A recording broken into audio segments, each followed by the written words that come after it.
I welcome you to this school board workshop for the 25th of February. We're going to ask everyone if they wouldn't mind making sure their phones are on silent or turned off so it does not cause a disruption to the meeting. We have a quorum. All members of the school board are present, and we have before us an agenda. The chair at this time will entertain a motion to approve the agenda. So moved, Madam Chair, Mr. Chairman. Thank you, Dr. Meyer. Second. Second by Ms. Shelley. Properly moved and seconded to approve the agenda. All in favor? Aye. Any opposed? Hearing none, the motion carries 7-0. The assembly, please stand as we have Dr. Meyer lead us in the Pledge of Allegiance.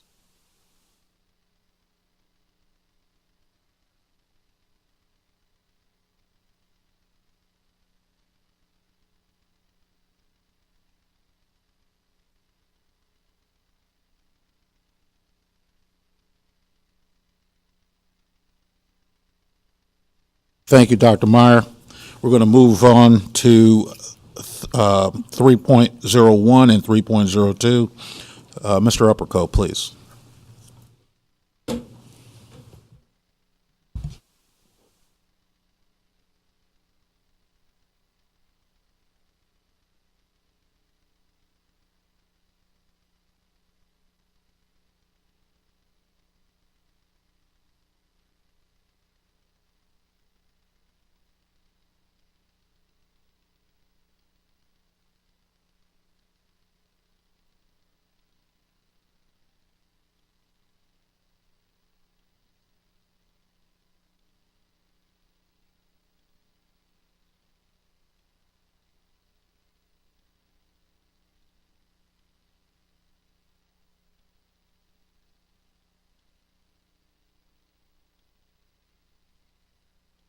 And it would be even better if I could be heard sometimes. Thank you.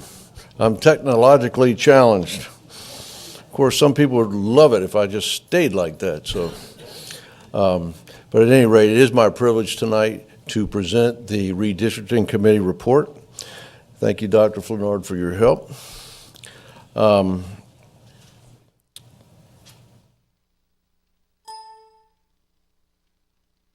I'm also a male, and I can only do one thing at a time. So here we go. The High School Redistricting Committee had two objectives. One, to provide student capacity relief for Massaponax High School in light of the current and future residential development in the school's attendance zone. And number two, to examine the possibilities of redistricting some students to other high schools that currently have or will have in the near future additional space for student capacity. Previously identified study areas for initiating a redistricting effort from Mosley Architects Planning the Plan Study, Phase 2, were utilized as a starting point for our current analysis. Per School Board Policy JC, school attendance areas, the Building Utilization Committee reviewed these initial study areas and identified several additional possibilities for consideration. The High School Redistricting Committee was established to seek community and stakeholder input. Membership included 4 high school principals, the 4 that would be potentially impacted by any potential redistricting. We had 12 parents and community members, the Director of Finance, Mr. Trayer, the Director of Transportation, Mr. Forrest, and myself. I would like to take a personal moment here to commend the committee's membership. There was a great deal of substance, expertise, and positive discussion during our meetings. Participants, I think, were truly able to kind of put aside their parochial concerns and work for the common good, what would be good for our students in the future. And it was greatly appreciated, believe me. I believe we have a much better options to present to you tonight due to their input and collaboration And I am happy to say it was a very positive experience for me, and I wasn't sure how that was going to play out, to be quite honest with you, as this process began. So it was an honor to be associated with these folks. We held 2 committee meetings. The initial meeting of the full committee was held on January the 24th at Massaponax High School in the library. We had a follow-up meeting on February the 5th at the same site. At the conclusion of that meeting, 2 redistricting options were approved by consensus to bring to you tonight.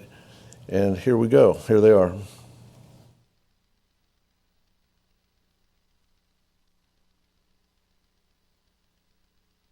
Well,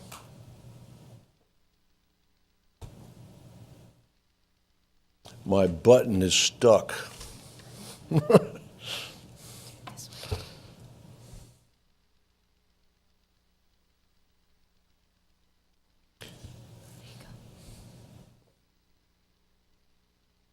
Beautiful. Yep, thank you. That's why she's the assistant superintendent and I'm only the executive director. At this time, I would like to ask Mr. Traer to come up and give me a hand. In a minute, you'll see why. This slide that you're looking at is not really very detailed at the moment because I know you can't see in great detail here. This slide shows the current high school boundaries. The green, if you can see the green, represents Massaponax High School's attendance zone, and that coincides with being the area in the county where we see the most development planned in the future and current development in that very same area.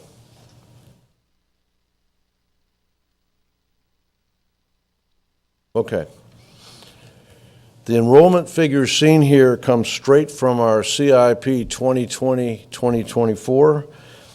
You can note how the actual September 30 enrollments compared to the design capacities. The figures in red indicate enrollment that is actually over design capacity. And you can see straight across the board that Massaponax has been over design capacity for some time. Now, Mr. Traer will help me. He'll play Vanna White here. No offense, Mr. Traer, but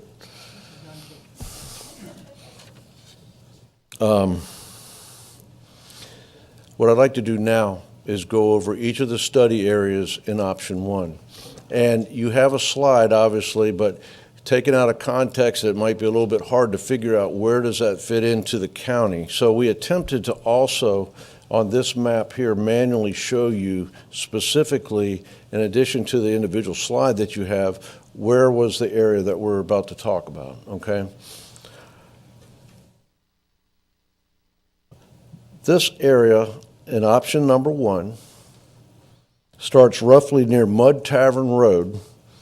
It goes southward to roads that intersect with Route 1, and the students would be redistricted from Massaponax High to Spotsylvania High School. That particular attendance area there, that study area, is actually surrounded by Spotsylvania Spotsylvania High School's attendance zone now.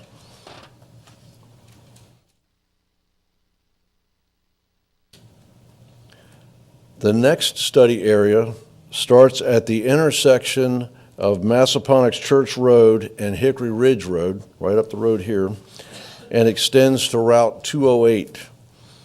Students would be redistricted, again, from Massaponax High School to Spotsylvania High School. If we were using this year's attendance, there would be about 20 students who would be impacted by that move.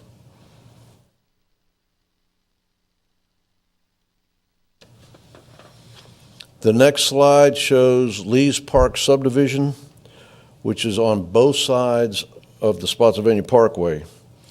This is a big move. Students would be redistricted from Massaponax to Cortland High School. Keep in mind, though, that after the renovation is complete at Cortland, there will be an additional capacity there at Cortland for 300 more students. So as you can see, there are actually 3 study areas there combined. That would be all of Lees Park. And you have, if you go by this year's total about 270 or 271 students that would have been impacted by that. Continuing on, as we continue on to option number 1, this particular slide represents an overview of areas near the courthouse that would be redistricted from Cortland High School to Spotsylvania High School. And then we'll go through breakouts on the following slides that show you specific neighborhoods there that would be impacted.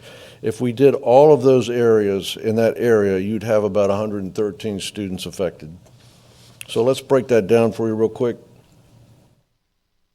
The first area in that area would be the Tremont Lane and Meeting Street. That would affect only about 3 students at this time.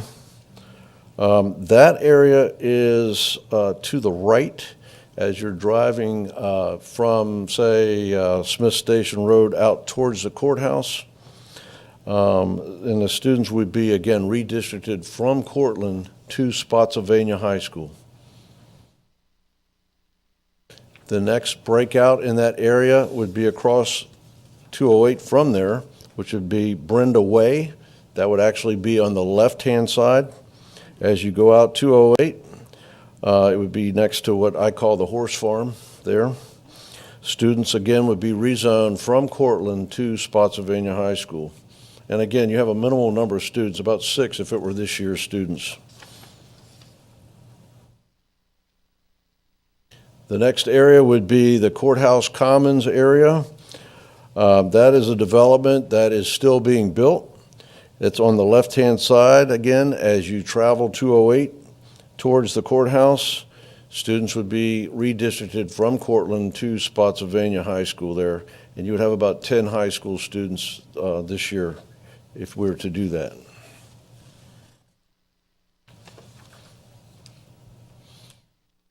And finally, Plantation Forest and Wild Turkey are conjoined neighborhoods. They are near the fire station. As you approach the courthouse area, students would be redistricted from Cortland to Spotsylvania High School. And that particular move would encapsulate about 94 students.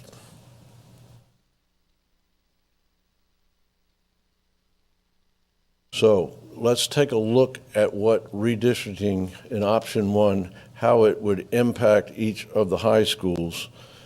You'll note that Chancellor High School would not be impacted by option 1.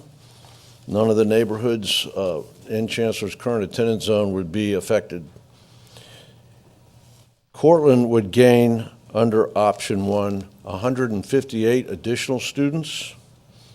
Massaponax High School would decrease by almost 300, 291 students, and Spotsylvania High School, where we have capacity, would gain 133 students. So as we go to the next page, it kind of shows you a neighborhood breakdown and what the totals would be. So again, you can see that option 1 would affect approximately 410 students altogether. Again, Cortland would gain 158 students from that option. Massaponax High School would decrease by about 300, or in this case 297, and Spotsylvania would increase by 139.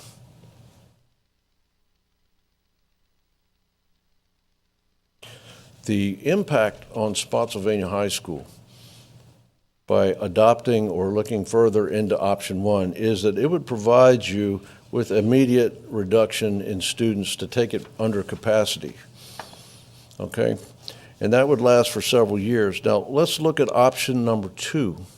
We wanted to present that as well. Option number 2 incorporates all of option number 1, but it adds several additional neighborhoods. So as we look at this slide, which encompasses Breezewood, Stony Creek, and the South Point area, these students would actually go from Massaponax High School to Cortland High School, and there'd be a total of about 161 of those students.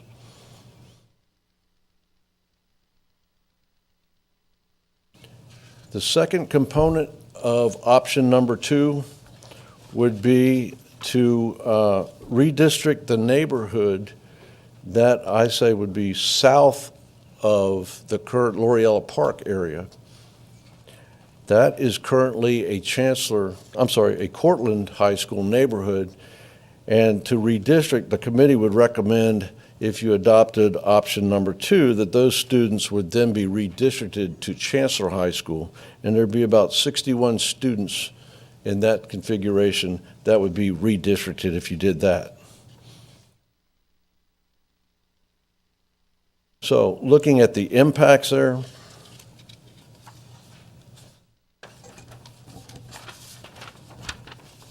you can see that Cortland would gain about 258 students under that scenario. Chancellor would gain 61. Massaponax would decrease by 458 students, and Spotsylvania High would remain at the 139 because option 2 really does not affect Spotsylvania High School any more than what we've already shown you from option 1. So this provides you really with a longer range solution for Massaponax High School's capacity. You can see that the other schools take more of their students. So that's essentially the difference in options 1 and option 2. This is a breakdown by neighborhood, very similar to what we did for option 1, and you can see the same totals, but you can see exactly from where they come.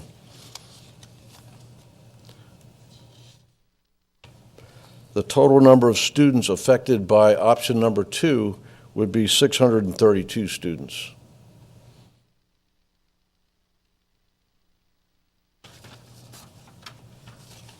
The next step for the school board to consider would include further explore option number 1, further explore option number 2, further explore both, further explore neither. Obviously, the committee recommends further exploration of 1 and 2. Future exploration would include establishing a town hall format meeting at each of the affected schools. That would be for the purpose of seeking public input in the affected school attendance zones. Some other considerations. Does the school board want to revise the scope and timelines of the options presented? The committee has operated all along under the assumption that implementation of the selected options would be for the outset of the upcoming school year.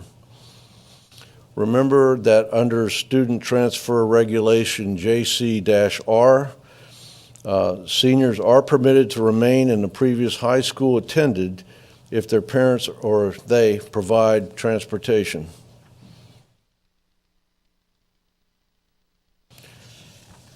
Finally, the High School Redistricting Committee recommends that after the initial high school redistricting plan is enacted, it would be beneficial for the division to engage in a comprehensive K-12 boundary study with a third-party vendor to address the intermediate and long-term capacity issues that we may be facing as a county.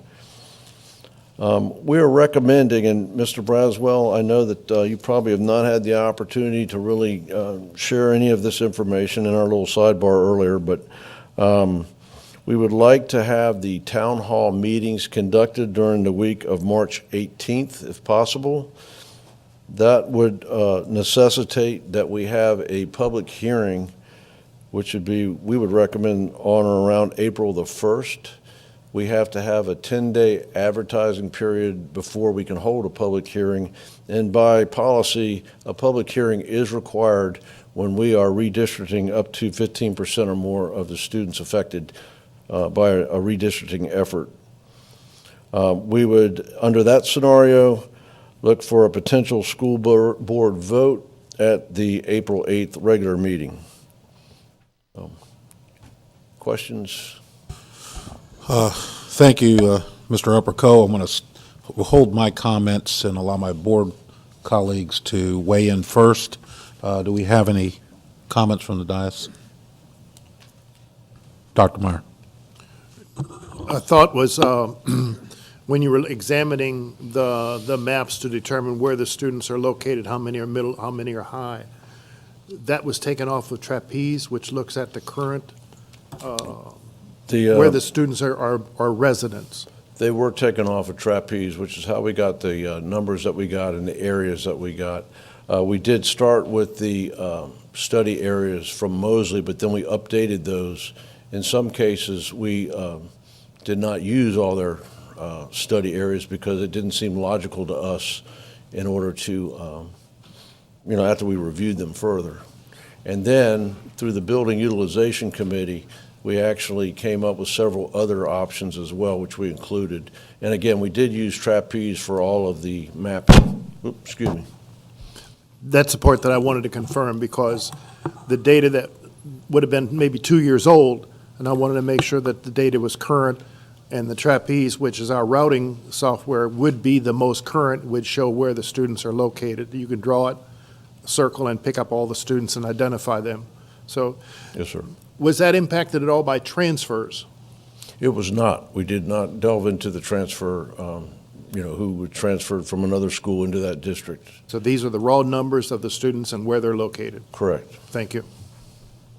I want to just say, I think you did a very good job of picking up the perimeter locations and the possibilities for the different high schools. You didn't just focus on Massaponax, but also the others. I think is praiseworthy that you did perform those tasks. Thank you. Thank you. Thank you, Dr. Meyer. Mr. Twigg? What is the amount of gain at Cortland for both applications?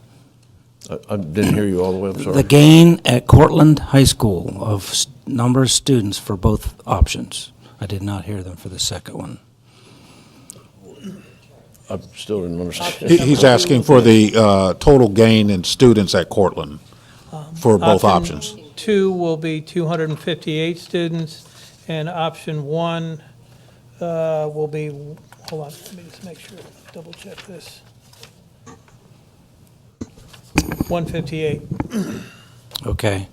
It seems like on option 1, you really diverted and spread out your options, sending a lot of people to Spotsy High, some of which were within 1.5, if not 2 miles to Cortland High. I think that's a mistake. I understand the people that live in the immediate downtown courthouse area, but all those Tremont people and those others, it seems like you just picked 10, but way too many locales to just shift people around. And one thing I'd caution you all on is there's a big thing in industry that states that you're supposed to fit the man to the job, not the job to the man. And it seems like that first option certainly fits the job to the man. And it seems like it's just too much, it's too loose, and you're scattering people everywhere. And in my opinion, unnecessarily. The second one is better, yet I think the same. I'd have to study it more, but I'll be cautionary as I review that second option in a little more detail with regard to fitting it, the job to the man. And I think y'all did an impeccable job bringing this to us. I just think you're still a little too scattered, both of those options, and this is not that difficult of a scenario, whereas you just take one or two fronts and you just push them one way or another, and you've solved your problem. That's all I have for now. Thank you. All right, thank you, Mr. Twigg. Ms. Phelps? Thank you, Mr. Epico, for bringing this forward. I appreciate it. When I first got on the board, it's just been a concern with the Lee Hill District for the overcrowding at Massaponax. So I really appreciate you and your committee doing the due diligence and coming back. One thing, I was listening to what Mr. Twig said, and can you explain the advantages of the option 1 and then the advantages of option 2?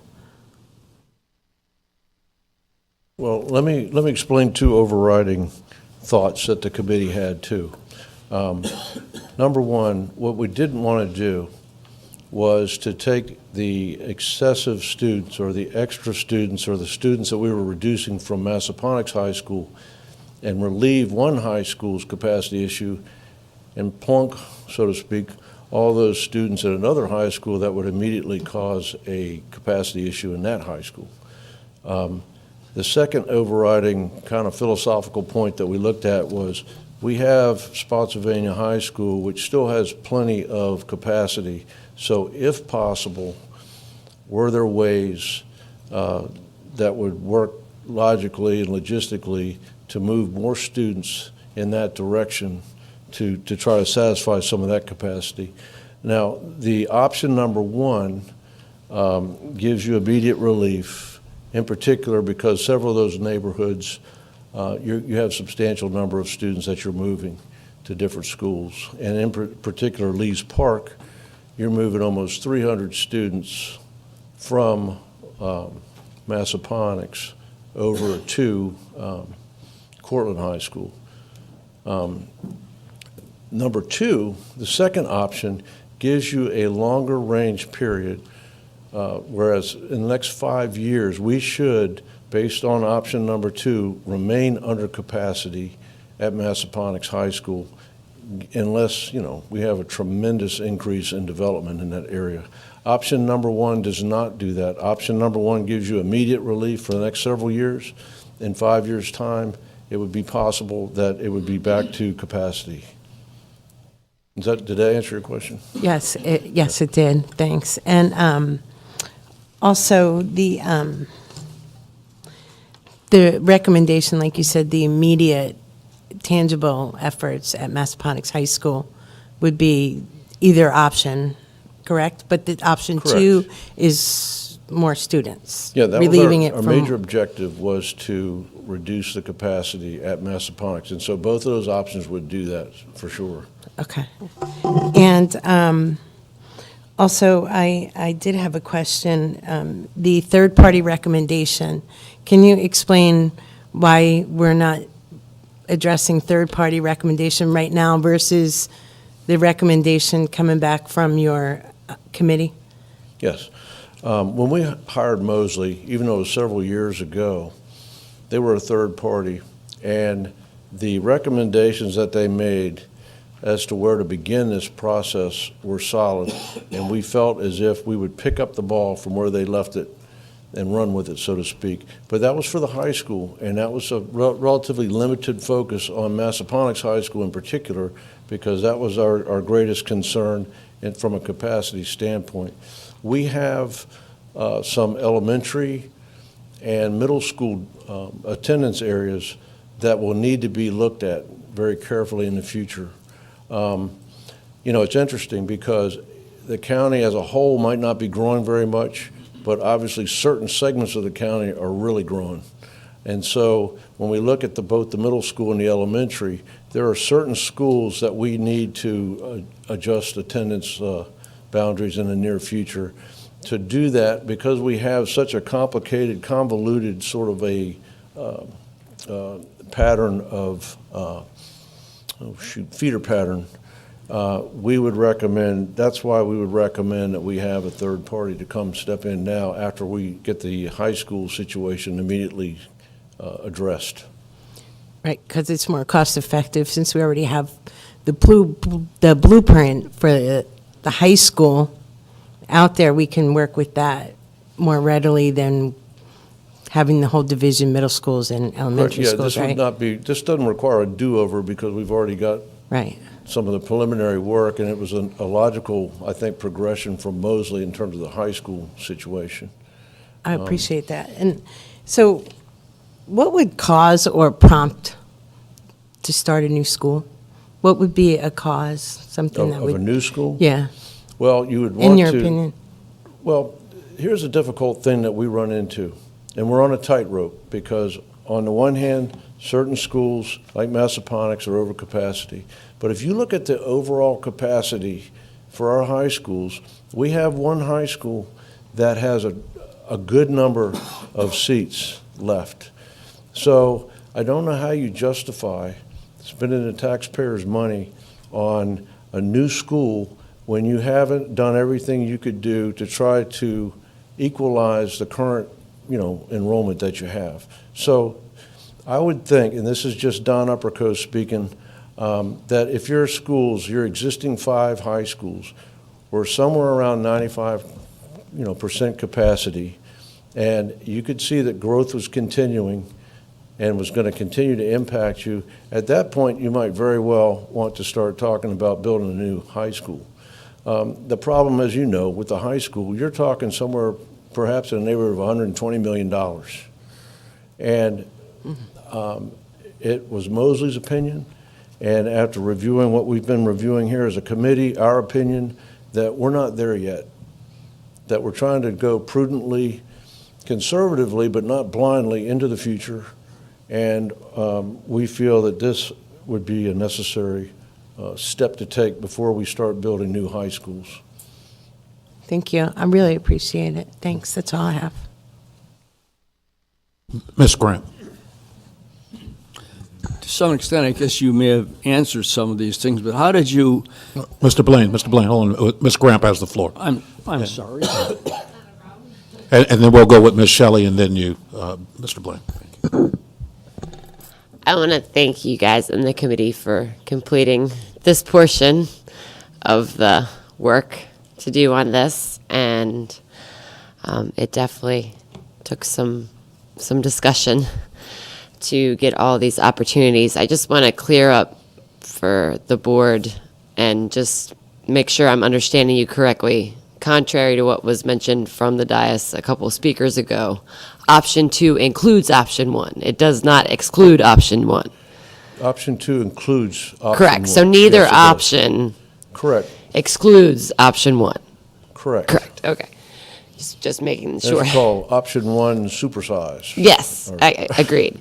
And so option 1 is for immediate relief. Option 2 is for longer term relief. Correct. Correct. Now, in fact, option 1 will provide immediate relief at Massaponax High School for 1 year, and 1 year beyond that, it'll again go past capacity and will go up from there. And both options help the Spotsylvania Middle School as well. Yes, we think so. Yeah. Correct. So, and option 2 is more long-term for Spotsy Middle as well. Well, So, if you look at option 1 and option 2 on the summary sheets, option 2 really does not add any students to that haven't already been added under option 1. Okay, I think it's 139, just off the top of my head. and so this is just the first step on our part. Now, our steps would be to hear from our constituents at the town hall meetings and to have a public hearing and then go from there. That's correct. Correct. The last question I had was coming from the Mosby presentation. That was our contractor, correct? Or did I just mix up? It was Mosby, correct? 2015, I think.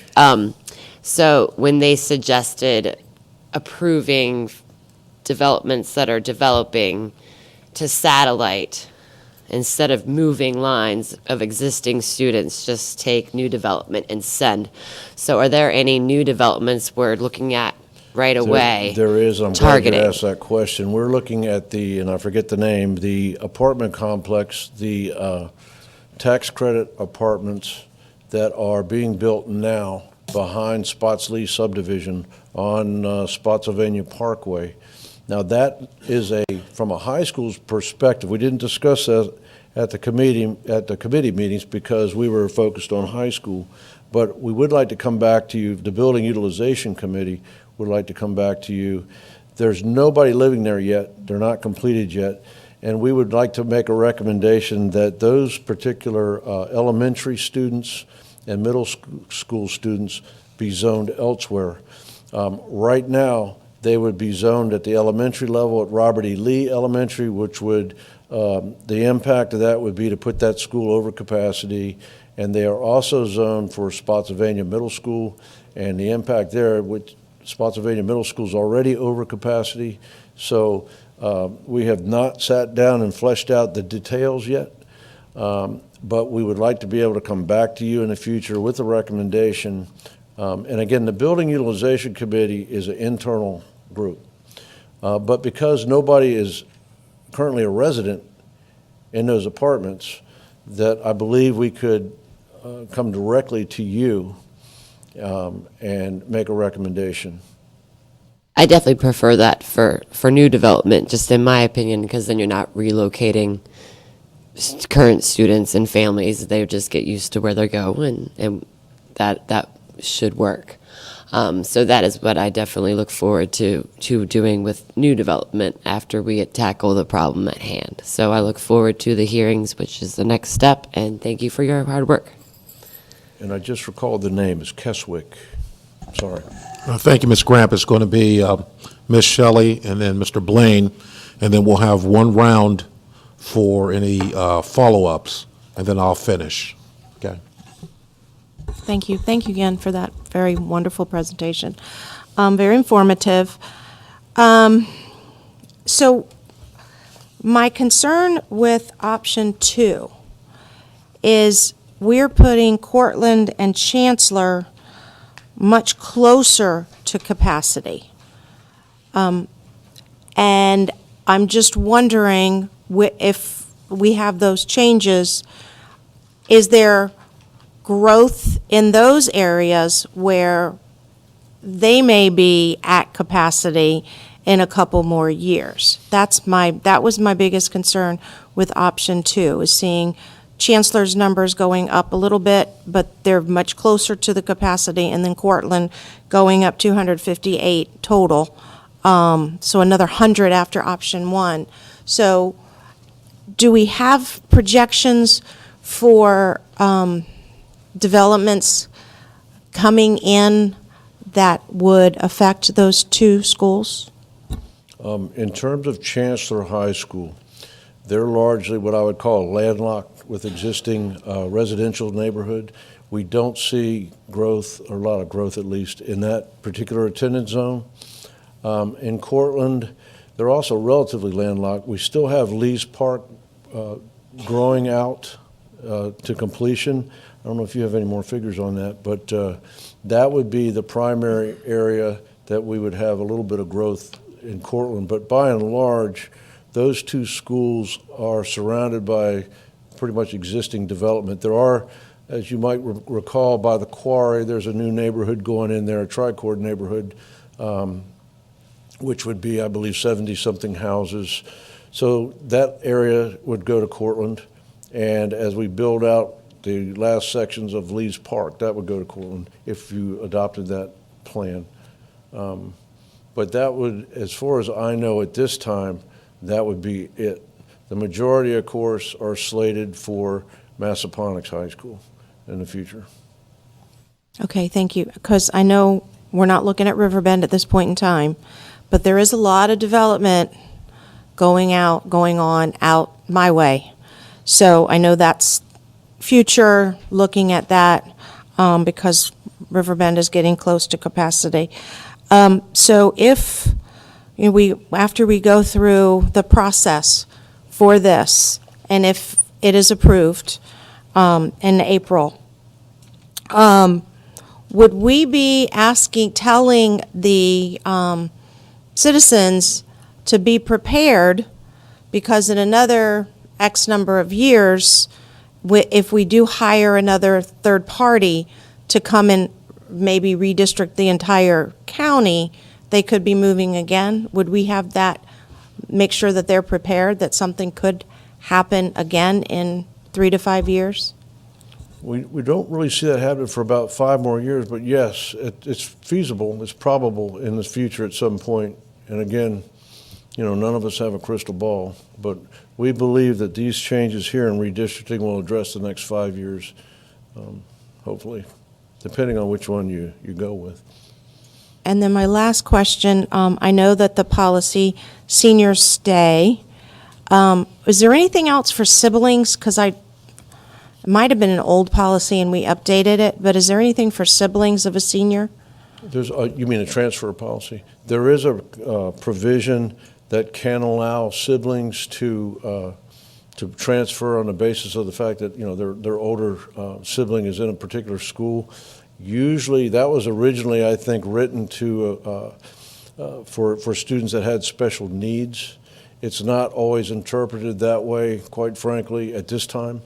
But I think that is what the onus of that was originally, so that, you know, they would have sort of a helper to assist them as they receive services. But yes, that's still in the transfer policy. And then with that, do we have an idea of the number of seniors that are in those buildings that may be affected? So do we have an idea that, 15 seniors are in those areas that might stay?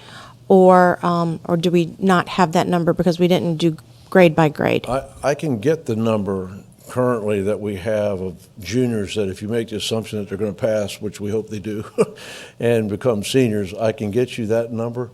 There's no way at this point to determine, will they choose to go to a new school if they're redistricted, or will they choose to remain at their, at their current school?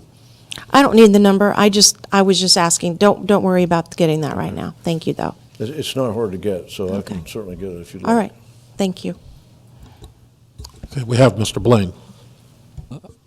Many of my questions were already answered, but I have a basic concern, I think. How do you look at all of the new development and project students going to be coming from? I'm right next to me, they're building 52 houses, and 12 or 13 are built, already producing children. I don't know what age level, but just driving here, there are 2 or 3 other developments we drove by. How were you able to, what's the methodology you use to predict what's going to happen in those new developments? Well, we do meet with the planning department periodically. I'll let Mr. Trayer kind of get into the definites of the methodology.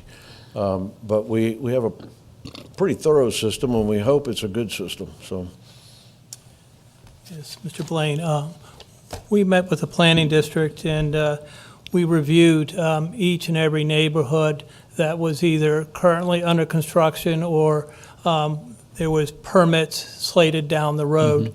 And we tried to ascertain the timing of when these units were going to come online. And of course, each different type of unit has a different absorption rate that we use. We'll have one absorption rate for an elementary school that's single-family single-family attached, and we'll have another one for multifamily units. During the process, we also discovered that some of the tax credit homes had a little bit higher absorption rates, so we adjusted for that. We did take into consideration birth rates and progress those throughout the system. We looked at factors from kindergarten to first grade. There's a bit of a bump there. There's also a bump between 8th and 9th grade. There's a decline between 10th and 9th, decline between 11th and 10th, and actually a small bump between 11th and 12th. So, between looking at known patterns and reviewing each subdivision that's on the books, we spent hours with the Planning Commission, and we were able to formulate some assumptions and apply the absorption rates. That's very comprehensive, it sounds to me. I'm impressed with what you've done and appreciate this report as well.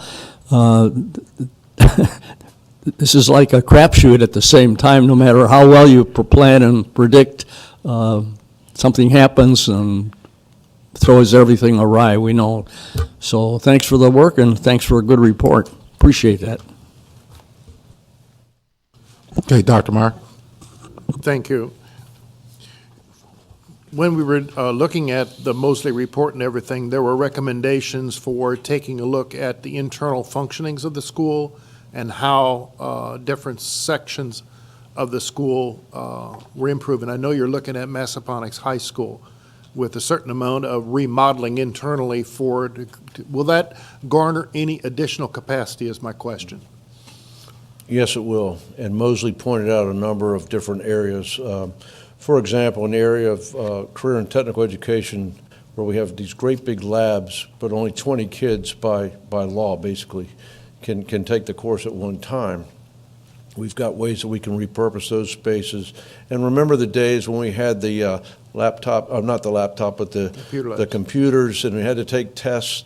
You know, when the SOLs first came out, we had these massive, huge rooms with X number of computers that now can be subdivided because we don't do it that way anymore. Technology has advanced. The same thing is also true, we didn't get into this earlier, but at Riverbend High School, there are some areas there that could be repurposed. So when you see that we're over capacity on the out years there, we're not as worried about that at this point because we do believe that we can gain some additional capacity at that school as well. But our focus has primarily been on Massaponax. And remember too, despite the high number at Massaponax, when you first look at the number enrolled, we went over the block by block daily model. And those students, there's not that many students except in the morning that report. During the rest of the day, remember that many of those students are going to other schools for part of the day, career and technical education, ROTC, Commonwealth Governor's School. So yes, those students are Massaponax students, but they're not all there all day. Excuse me. Correct. So as a follow-up to that, at what point do you see the capacity figures being adjusted at the high school given the retooling of the functioning of the building? We have not retooled the capacity until we've done the work. And right now, the work that we've done at Massaponax High School, even though there's work planned for this coming summer, but the major work that we have done has been the elimination of bottlenecks within the hallways, for example, taking the lockers out and things of that nature to increase flow. We have not done the classroom work yet there. So I would personally be reluctant to change capacities, program capacities, until we've actually done the work. Correct. It's just I was anticipating when you're looking at those outlying years, that we need to make that adjustment once the work has been completed. And that will impact both Massaponax and Riverbend. Correct. Could I follow up with, we talked about seniors being grandfathered as one of the options within the policy. Has anything been considered about also grandfathering juniors, so you have juniors and seniors being grandfathered? It is possible to do that. We would kind of wait for you to tell us if that's the direction of the majority of the board. It's feasible to do that, at least as a transition period. The only thing that I would say would be that those students would have to provide their own transportation to school. That's in the policy already for seniors who are grandfathered. Correct. They have to That's provide right. their own transportation. I was inserting the idea of opening that up to juniors because I think it would make it easier on the families, especially if we're looking at, if this were to go forward and then we approve it in April and implement it, for next year, it gives families more flexibility. Right. Okay, that's all, Mr. Chairman. Thank you. Thank you, Dr. Meyer. Mr. Twigg? Oh, Mr. Twigg, and then we'll go back to Ms. Shelley. I was waiting on her. Okay.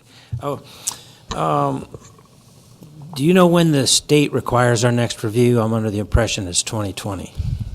I don't An know official. what the Dr. Baker? state's- Do you have a concept of when the state requires a review of school district, not political districts, but school boundaries for? I'm looking at our folks. I'm not aware of what's being referenced. So Okay. From Are a- you I don't- I talking didn't- about the voting districts? Or are No, you that's talking about- 2021. But I was under the impression that the schools had to review that from the state DOE requirements. But everybody's saying no here, except Jim's got a comment. Mr. Twigg, are you thinking of the census? Because there's a 2020 census that will impact everything. That's coming, and that all those numbers will shed light on That's probably what I'm projections and everything. thinking of, and I apologize for That's wasting coming everybody's up, time. yes. If the census revises, we should be okay, all right, I would think. But, okay, moving along here. I like the idea that one of these two options could eliminate the need, short-term need of change, i.e. upwards of 5 years, I heard. And it doesn't seem like a lot of change if you're talking about 5 years of working in that same environment. So I do give Lynn credence to these options on that premise. I still think it's a little too broad, but I also like the idea of the junior year as an option as well as senior. I don't think we need to go beyond that, but I think that the junior and senior might be a fair approach for us. And one last point, it's just a big picture thought, and that is that I don't think this school district needs to force Spotsylvania High School to have the exact equal amount of students just because it exists. Its proximity at some point has to preclude busing people to that school just to meet a quota, a number, because, again, at some point you're beyond your hour bus time, you're stretching to the miles start adding up, and that's where I say keep all of our lines as simple as possible all of the time. And that's so we don't reach far over into North Berkeley District, for example, and try to push some of those students over there. And they also, there are about 3 streets that are impacted that are within 2 miles of Cortland. And barring those minor changes, of course, again, I'm getting back to the supporting one of the two options, but that's a thought I have, that big picture thing, and that is you don't have to max out Spotsy before you build a high school. Its proximity should speak for itself, and whatever is close to it is what attends there, and that has everything to do with where we put it. Nothing against where it was put and when, but the mere fact of where it is, I don't think we should be reaching far and wide just to meet a quota. That's just a perspective. Thank you for your time. Okay, we're going to let Ms. Shelley ask her follow-on question, then I'm going to close down comments so I can make my comments, and then we'll move on. Okay, go ahead, Ms. Shelley. Athletics. I know that's not really part of what shouldn't be part of our discussion, but Massaponax is either a 5 or 6A school, 6A, and it would, if we go with option 2, is that going to bring it down to a 3 or 4A? So I'm just, I know that's something that a lot of some people would be, the coaches, the athletes, would be looking at, not that I mean, we need to do something. It's not that I don't want to do it. And then it might be bringing Cortland up another division, and then I don't know if Chancellor would change or not with the few that they're getting. But just something else that we're looking at, and then back to what Mr. Twigg was talking about with moving people to Spotsy. But if we have to alleviate Massaponax, some people are going to have to go to other schools, and I understand exactly what you're saying about having to go all the way to Spotsy, but it's either that or charge the taxpayers $120 million to build a school that might not be necessary yet. So I think right now, to be fiscally responsible, doing our due diligence with the redistricting is something we need to continue to look at. Thank you. Okay, I'm going to finish. Did you have comments? Okay, go ahead, Ms. Phelps, I'm sorry. Sorry, I know you were talking about was that the Palmer's Creek development? Is that starting yet? Was that the one you were talking? We're starting to see the beginning of that with the new apartments down here on Route 1, next to the pick-apart That would be a first component of that larger. That's going to be a very big mixed residential development, which means it includes apartments, ultimately townhouses, ultimately single-family homes as well. Is that the Jackson Village? all in Is that Mass part Pike. of that Jackson Village, or is that separate? There's, Jackson Village is different than Palmer's Creek, but they're close in And proximity. so those are feeding into Massaponax and Thornburg, Correct. am I right? Okay. So you mentioned Spotsy Middle could be at their capacity. Correct. What about Thornburg? Do you have any? Thornburg is not. Thornburg, at the beginning of the year, I want to say, had about 90 or 91% capacity. There's still room at Thornburg, but you're asking a good question, because down the line, if this development does come in, Thornburg would be a school to watch in terms of the capacity there. And that's where the third Because party most of would- those neighborhoods are slated also to go to Thornburg. Right. They're not here yet, but coming. Do you know how many high schools are within the 5 to 10% capacity? Do- Like within the 5-10% capacity range? Right now, Yeah. I would say that, with the exception of Spotsylvania, we're all within about 92 to over that capacity-wise.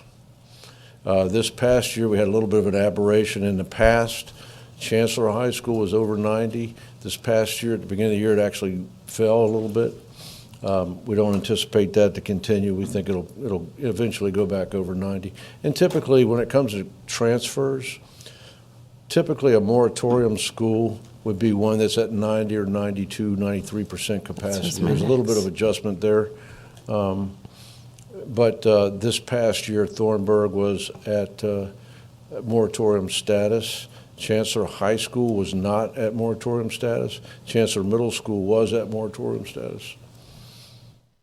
You mentioned the programs at Massaponax of all the students who go to JROTC and Governor's School. And do you have a number for the total amount of students that aren't there all day, every day? We actually have that. I don't have it today because it changes from the last time we reported that, but we actually are able to get a block, what we call a block by block, Right. maybe block by block numbers that we could present. I don't have those now, and it takes a little bit of time to get those to you. Cool, I would appreciate it. And I think I just want to follow up on something Mr. Twig said that rang true to me, is the staying within the culture of the community neighbor schools.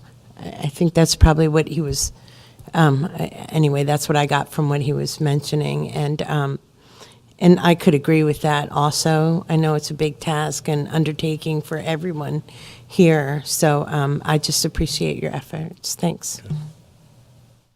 First of all, I want to thank you, Mr. Upperco, for the presentation, and as well as you, Mr. Thayer, for your assistance. I appreciate all of my colleagues' insightful questions and interest in this obviously very important issue. I want to have an opportunity to share a few of my views. From looking at the two courses of action, I find course of action number 2 most appealing to me. One of the things that were mentioned by Ms. Shelley was the issue of capacity. And I believe the numbers that were shown as capacity for Cortland High School are not reflected properly in terms of what the capacity will be with the completion of the construction. Is that not correct? Well, actually, the 1565, if you go back to I want to say the third slide there where it has the enrollments, I'm not sure what number it is, but we changed the capacity Oh, you did change. Okay. to reflect, starting next year, to reflect the additional students brought forth through the renovation. But then it's still under that scenario, it's still going to be well within 90 to 100%, It though. would be certainly, yes. Yeah, okay. And then the other thing that was mentioned by Ms. Shelley that I thought was critical was the fact that Massaponax probably by their size would drop down to Division 5, and Cortland and would be a Division 4, and so would Spotsylvania and Chancellor, and you'd have more schools having the opportunity to compete with each other in the county, thereby lowering transportation costs as opposed to traveling away, because schools are way out of alignment in terms of the opportunity to compete. I mean, it doesn't make sense for Cortland or Chancellor or Spotsylvania really to compete right now with Riverbend and Massaponax, because they are Division 6 schools, and they're really Division 3 and very small Division 4 schools. So I think that would bring some more parity to the competition, and it would also provide for more competition within the county, and could possibly reduce transportation costs because they're not going outside to play non-district games. So that's just an idea. I think what Dr. Meyer said about the generous grandfathering, and I believe Mr. Twigg mentioned it as well, I believe it's imperative to have to include juniors in the grandfathering. I believe that once a person reaches their junior year, they become a part of the spirit of that particular school, and to rip them away from that would cause a lot of rankle. And I know that we're dealing with the high school issue right now, but the way we handle the high school issue in terms of redistricting is going to be a bellwether, if you will, of how we receive public support for redistricting middle school and eventually elementary school, which we know is even tougher. So I think it would be beneficial to show the public that we are sensitive to the needs of their students, or the students and their personal desires to attend certain schools by having a more favorable grandfathering, if you will, a very generous grandfathering. And I think I agree with both Mr. Twigg and Dr. Meyer that the junior level would be probably most feasible. I'm looking forward to the issue of the town halls. A question that I have is, I'm sure a lot of the board members are going to find interest in attending these town hall meetings. Are there any restrictions on our attendance to town hall meetings based off of the numbers, so that it's not considered I guess, a meeting? Or could we, I see Ms. Parrish raising her head, could we get I'd like to get an answer on that so we can instruct board members if it's okay to attend, or do we need to ensure that they can attend certain ones that affect their district more so, and there won't be a problem? Dr. Meyer? One quick thought. Is there a way to go back and verify? Because in my mind, I know what Mr. Twigg is saying, the Spotsy high culture. But if I recollect correctly, the Spotsy line came all the way up to include Bloomsbury. It does now. I think that's correct, but And I wasn't working here Plantation then. Forest is down by the courthouse. Bloomsbury's way up by Cortland High. Right. So at one time, it came all the way up to that line. Then it, so what we're considering is not, out of ordinary, if I recollect correctly. So Mini trade-off. there is. Well, Dr. Meyer, I appreciate that. I'm still trying to get back to my comments. I got the floor now. So my concern is that going to create a problem for us?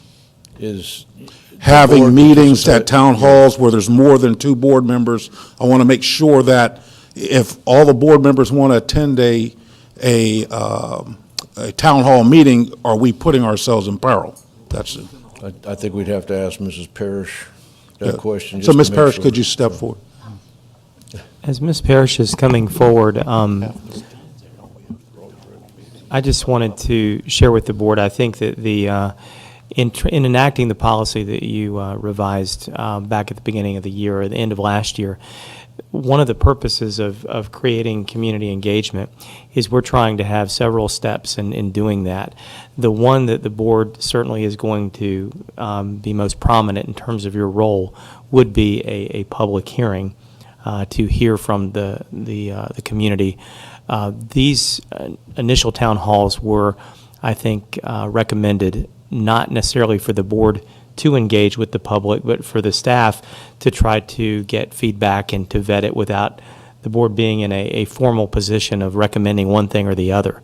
Having said that, I'll let Ms. Parrish say in terms of how it might look, but I would say that it would be the staff that would be facilitating those town hall sessions, and that if the board did attend 1, 2, or 7 members, that you would just be attending as an audience member and not having a direct role in the activity. But that's just my shot at it, Ms. Parrish. Thank you, Mr. Chairman, Dr. Baker, Dr. Martin.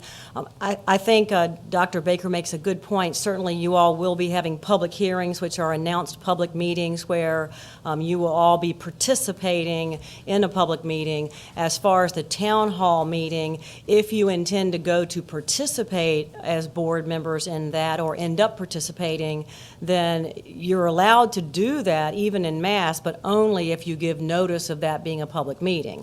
I'm not familiar exactly how you notice your town hall meetings now, but if that is the purpose, that's easily solvable by giving notice. But as far as just attending those to listen, as any person in the community on a board or not on a board, you all have the perfect right without implicating additional legal requirements of FOIA to attend any meeting of your board. But if you do begin to participate, then of course you have to realize that if more than 2 board members are participating, even in a town hall, that makes it a public meeting for which you have to give notice and take minutes. Yes, and I understand that, and by our very presence being there, board members could be enticed to engage, thereby turning it into a meeting, and we don't want that to happen. That's correct. So, because it's not a meeting, that we don't want to engage that town hall as a meeting. Engage it, but, I'm sorry, go ahead. We don't want to engage that as a meeting. I think what we're saying is it's probably better for the board members to attend, obviously, the public hearing. Is that what you're saying? Well, certainly, that's necessary, and that's the appropriate time when the community can observe everything that goes on and hear board members' questions and hear board members' responses. So that is always a danger when you go to a meeting that's not noticed as a public meeting. If you are a board member, you have to be aware that there could be members of the community in that meeting who want you to respond. And then you are faced with something that you didn't intend to occur, and then you may end up being in a position of having to say you can't answer it, which may make you uncomfortable, because if you're participating in the answer and participating in the meeting, then it could be improper if it wasn't noticed as a public meeting if there are more than 2 of you participating.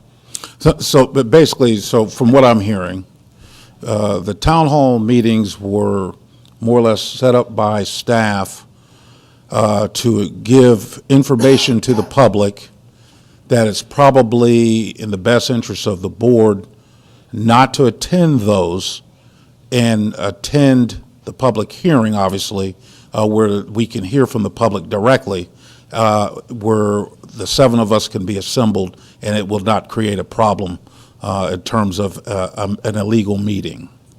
Yes, Mr. Chair, or not attend to participate. You can certainly all either listen to it if it is recorded by any means, or you could even develop a agreement between yourselves that only the board member who might be in the district where the meeting occurs will attend. I mean, you can do those types of options to protect yourself from the accidental participation when you don't intend to. So certainly it's better if the board as a whole focuses on its public hearing meeting and allows the public to come to the town hall meetings with staff to bring that information back to the board later. Yeah, absolutely. And the problem, though, with that is, for example, if you talk about redistricting between Massaponax and Cortland, it's going to include Ms. Gramp, it's going to include Ms. Phelps, it's going to include me, and whatever school you pick is going to include probably 3 school board members, and that's the concern that I have. So, I mean, I would tell the board members that if you attend a town hall meeting, that you have to restrain yourself from engaging so that we will not put this school division in peril by having a meeting that's illegal. I see, Mr. Twigger, you want to address the board to have a question? Yes, one quick question. Understanding what you just said, I'd like to think that if you were one of the first 2 board members to speak at one of those hearings, that you'd be not in violation. Yet if a third one did step up to a microphone, they would be in violation. Then the board would be in violation. Is that a fair assessment? Well, certainly, but the problem is you certainly Okay, don't want that so- to be, so it's a okay. race for who's going to speak, but that could make it more difficult for all the board members, because it's the entire board that would be in violation, And not not that just the we- third board Yes, member. yes. who's I understand, but felt- not that we are, but if you had course. ended up with 2 people speaking, that's not a violation. If a third one walks up, then everybody's in violation. Thank you. Yes, Mr. Twigg, it's not so much just the speaking, but that's certainly a sign of it, because the question is whether you are participating in public business. And you can never prevent the right of anyone, including a board member, from attending any meeting that's available to the public. So we would never want to say board members cannot or shall not attend something. But as a matter of practice for the board, it would just be more advisable if it was limited to 2 board members, or if you waited until the public hearing. Right, and I was just clarifying the rule, not what would happen. Thank you very much. Thank you. Mr. Chair, if I might, I just want to, and I'm looking at Mr. Upperco and Mr. Traer, because I think sometimes the phrase that we're using is town hall, and I think that might be creating a little bit of confusion. I have understood what we're going to be providing as informational forums for community members, very much like the information that's been shared with the board this evening, but an opportunity for them to have their own briefing on the work of the committee and what is currently being considered by the board. It would not have the format of speakers coming up to a microphone. I don't believe it would be quite that formal, but I'm looking at these 2 gentlemen. This will be the first one since we've been here that we will be initiating and conducting, but I believe it was intended to have a group that we can share information with and then allow for questions and then feedback, but not necessarily a formal sign up to speak. I think it's to try to just see what questions there are after we've had a chance to share that information.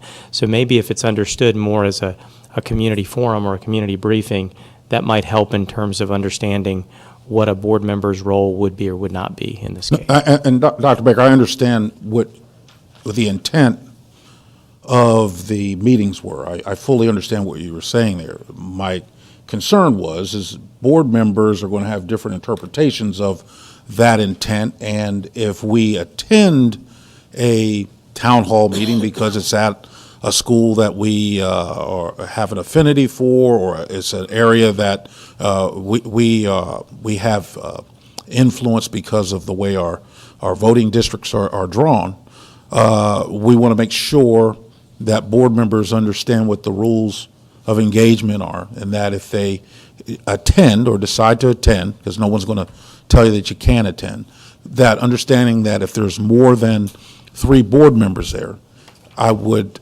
ask that they refrain from public speaking, so that way we would not be in violation of an illegal meeting.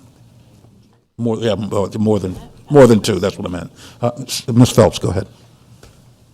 I have a quick question for you. Since I'm the only parent, I'm the only school board member with a child that's going to be in Massaponax, and I'm a school board member, right? So, first of all, in my life, in my world, my kids come first, and being a parent comes first. So, to attend that as a parent and a school board member, is there any legal recourse attending something as a parent, although I am a school board member. I think that's what Mr. Braswell was probably trying to get to, is maybe just to know the limitations of what to speak about or what not to speak about. But as a parent, I'd like to be there. My children are going to Massaponic, so it was just a question to you. Maybe you can answer it. Well, there's always going to be a gray area there, because as a parent, you certainly have the right to gather information that may be different than what you may gather as a school board member.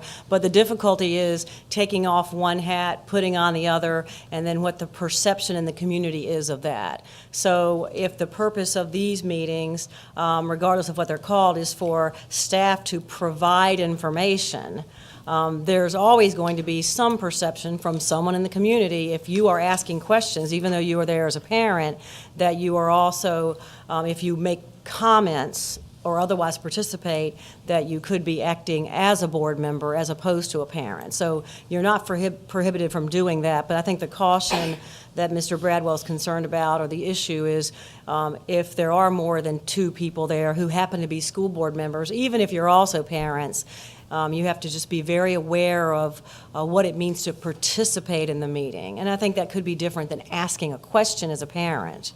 But there is a fine line there, so it's just something that you have to be cautious of, to make sure that you don't have the community saying, well, why were there 3 school board members participating in that meeting and it wasn't advertised as a school board meeting? So there's no black and white answer, Mrs. Phelps, except for you certainly have the right to listen and attend as anyone does, but I would just caution against participation. Thank you. That's all I wanted to know. Thanks. Thank you, Ms. Parrish. And the time I have right now is 7:16. 7:25. We'll take a short recess and resume the meeting at that point.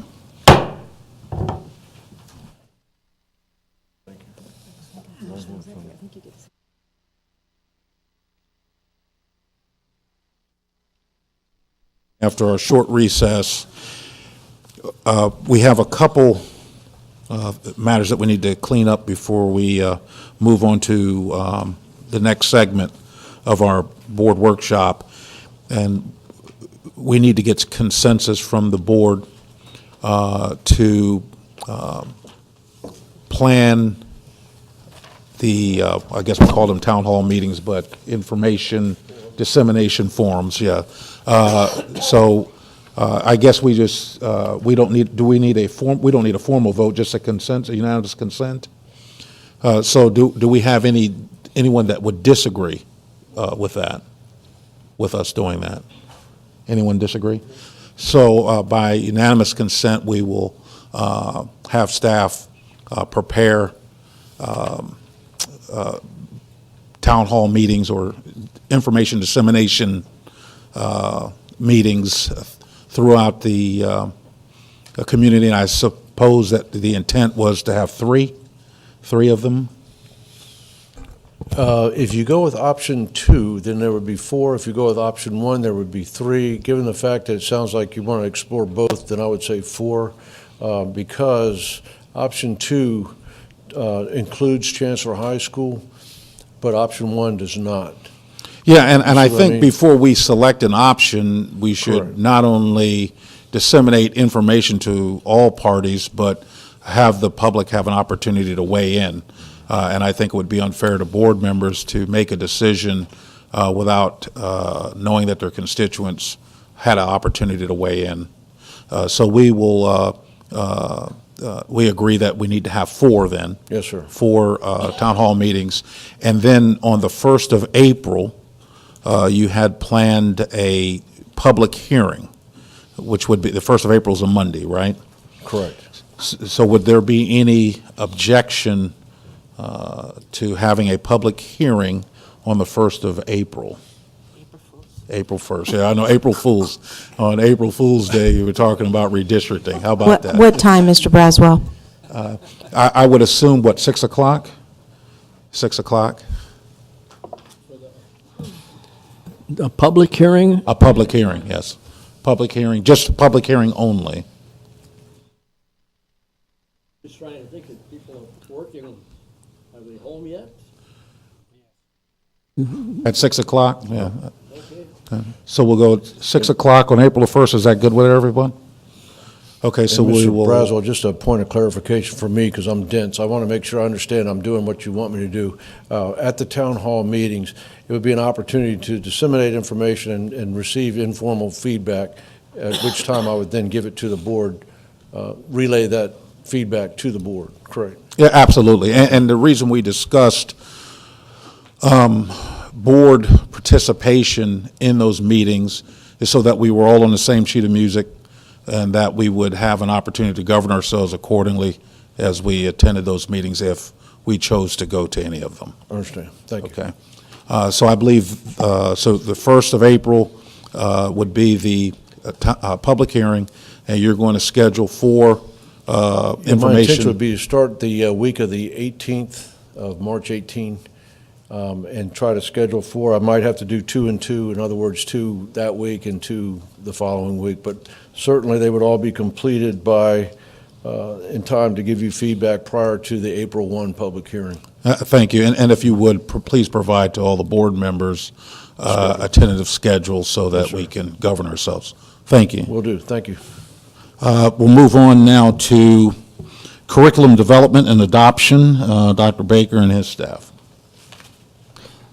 Thank you, Mr. Chair. I just wanted to, as a couple of staff are going to come forward now to provide a brief summary of some policies that have been shared with you for this evening. I just want to again thank Mr. Upperco and Mr. Traer and the entire committee of folks that have been working hard to provide tonight's update, and appreciate the board's not only receptiveness to it, but the feedback that you've shared and the very good questions that you have asked.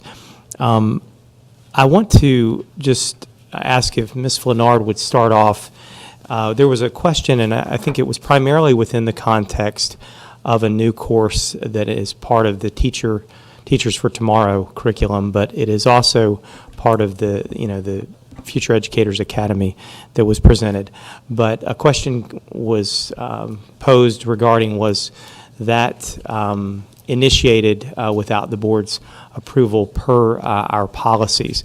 And so what I'm asking Ms. Flanard to do is to just share with you a summary of our curriculum development process as well as the adoption protocol that we have had in place in alignment with this policy.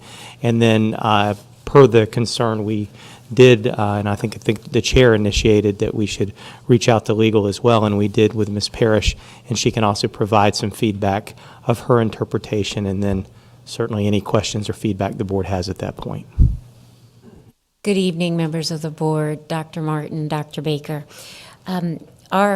We really have two parallel processes that occur with curriculum. One is an annual and cyclical review of our current policies and our current curriculum. So each year, members of our teacher liaisons of the specific content area do evaluate our current curriculum that is being utilized in our classrooms in every content area, and that is on an annual basis. Of course, they also, anytime the standards of learning themselves change, it does require us to update the curriculum at a much greater level. And so each year, we have a practice for a new course proposal, and that is initiated from the teacher level because many of our teachers are able and are very eager to be thoughtful about additional opportunities as well as connections for our students. And they complete what we call the new course proposal. Again, this is all part of our curriculum development process. That new course proposal outlines not just the objectives of the course or the standards for the course, it also gives a high level of information in regards to potential technology needs, potential resource needs, as well as potential staffing needs. That course proposal is directly goes to our content liaison for that specific course. So for example, if it was a new literacy course, then that course would be forwarded to either the elementary, but probably really more the secondary literacy liaison to review first. And then that individual would overview that, and they would ask any additional questions or clarifying questions. And then that proposal is then brought to a team, and that is within the Office of Teaching and Learning. So that would be Ms. Darnella Cunningham and Christine Lynch-Johnson, as well as Tom Mitchell, Supervisor of Counseling, as well as Mr. Keith Wolf, Executive Director of Secondary. And these really are secondary courses that I'm referring to. That group, again, goes over the new course proposal, and then sometimes they need to ask additional information, and sometimes they do not. If the course is one that they seem that they can meet the needs of our students as well as take into consideration some costs and benefits, then in this case, that course proposal would be brought to me by Mr. Wolf, and then, of course, I would be bringing that to Dr. Baker. And that is how the process itself is a course that would end up in our course catalog.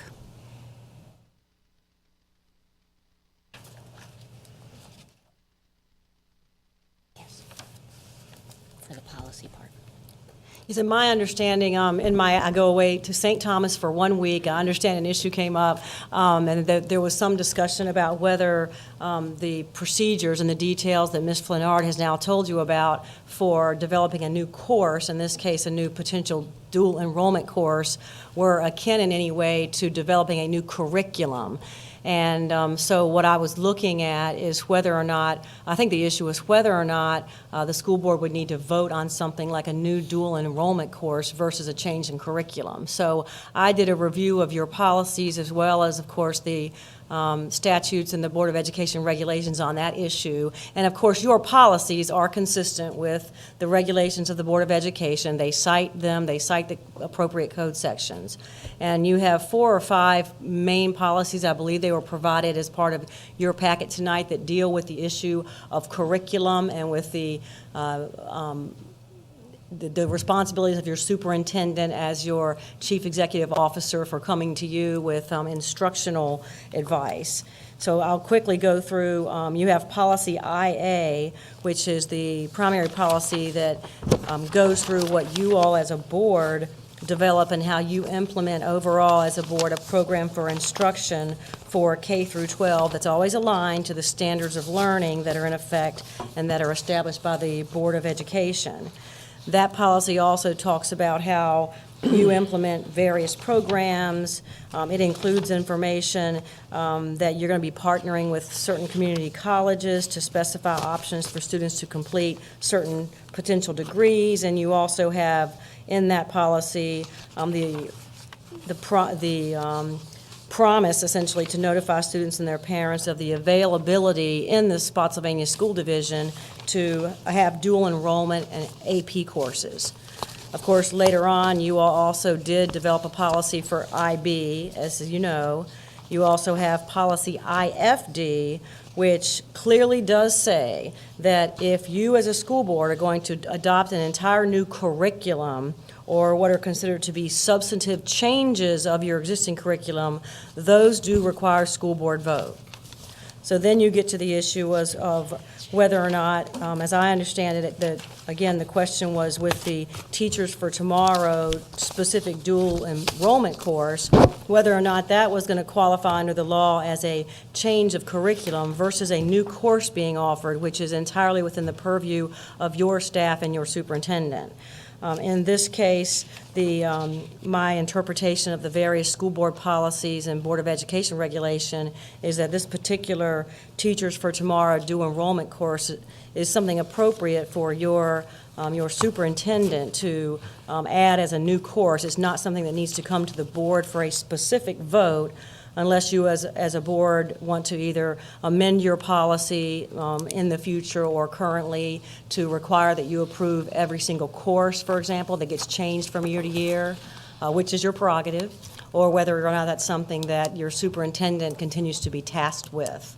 You have 2 specific policies I'll mention with regard to the superintendent. One is policy CA, where you all as a board have said that the school board expects the division superintendent to provide leadership in, among other things, planning, organizing, implementing, and evaluating your educational programs. And then you have CBA, which is a pretty lengthy policy entitled Qualifications and Duties of the Superintendent, where under a heading called Major Duties, you all have tasked the superintendent to serve as Chief Executive Officer of your board, which includes acting as an educational leader of your schools, and one of the many duties is overseeing planning and evaluation of curriculum and instruction. So my review of those policies and my understanding of that new dual enrollment course that's being recommended is something that doesn't require a vote of this board to move forward on. Obviously, this board will always have the right to change its policy in the future, or when you vote on various budgetary items, you always have the right to determine what does or doesn't get funded as a board. So please let me know if you all have any questions on that issue. Okay, at this time, the chair will entertain any questions that we have from Ms. Flenard or Mrs. Parrish. You see any? Okay, Mr. Twig. Please restate why doesn't this not qualify as a new curriculum? Before you got to those 2 points, and you made a statement that there was a case where we did not need any more board approval. Well, you all already in your policy have approved dual enrollment courses, and you have already in your policy allowed your superintendent to develop new courses. So when you look at the definition of what is a curriculum, and you have to determine whether or not this qualifies, whether a new course is the same as a curriculum change, the guidance I look at is your policy IF, which defines the school board's definition of curriculum. Okay. And it's relatively short. It says that the curriculum is a coherent and comprehensive plan for teaching and learning built upon a framework that promotes continuity and the cumulative acquisition and application of skills. And it goes on from there. Obviously, you have the other policy I read previously that says how it has to comply with the standards of learning and all of that. So it's a bigger picture. It's an entire curriculum of a school division that you all approve, and whether or not one new course is added or some new courses that already fit within that curriculum are added, I think that's the issue. Then you went on to state 2 policies that we have. I think they both said oversee, plan, and evaluate. So, and what you just got done saying is that this board doesn't care, and they put all of the burden on our directors and superintendent. Is that what I'm hearing you say? Because No, not at all. I'm saying that is the job, just as any chief executive officer or a county administrator for a county, or is the job of your superintendent is to take the direction from the board when you all vote to have a certain curriculum, and then make sure that what the school division is actually doing from year to year fit that curriculum until there's a recommendation for a substantive change that you have to vote on. So we do have to vote as a board to approve every program that Dr. Baker and his team evaluates. No, so you have to vote on the overall curriculum, but not every single course. So in this case, for example, we're talking about a dual enrollment course on for Teachers for Tomorrow. So it's not a change in curriculum as that definition is specifically defined by your regulation. It's a new course as opposed to a change in curriculum. Okay, last question. Who do you work for? I work for the Spotsylvania School Board. Thank you. That's all the questions. Thank you. Any other? Ms. Phelps? I have a question, because I'm the one who brought it up, but, we did miss you at the last meeting, by the way. I was looking for Thank you. So this, any curriculum change that would affect financial budgetary items, would that be, what is a substantive change? What would you consider, or your opinion for that? Because you did mention budgetary items, so if it costs money and it's in budgetary items, is it a change, substantive change, or is it not? I'm not understanding, so I'd like for some clarity from where you're coming from. They are really 2 separate issues. you have separate independent control over almost anything through the budget because you all are voting on the budget. Okay. So whether it's a new course or a redirection of an old course or a new curriculum, that's one thing you have the right and the duty to vote on. And then the other issue is whether or not there's a change in the overall curriculum of your schools, which has been adopted already by the board. So the easy example is, let's say the standards of learning changed, and that came down from, you had changes in the state and federal law on that issue, and so you had to use the recommendation of your superintendent and staff to change your curriculum.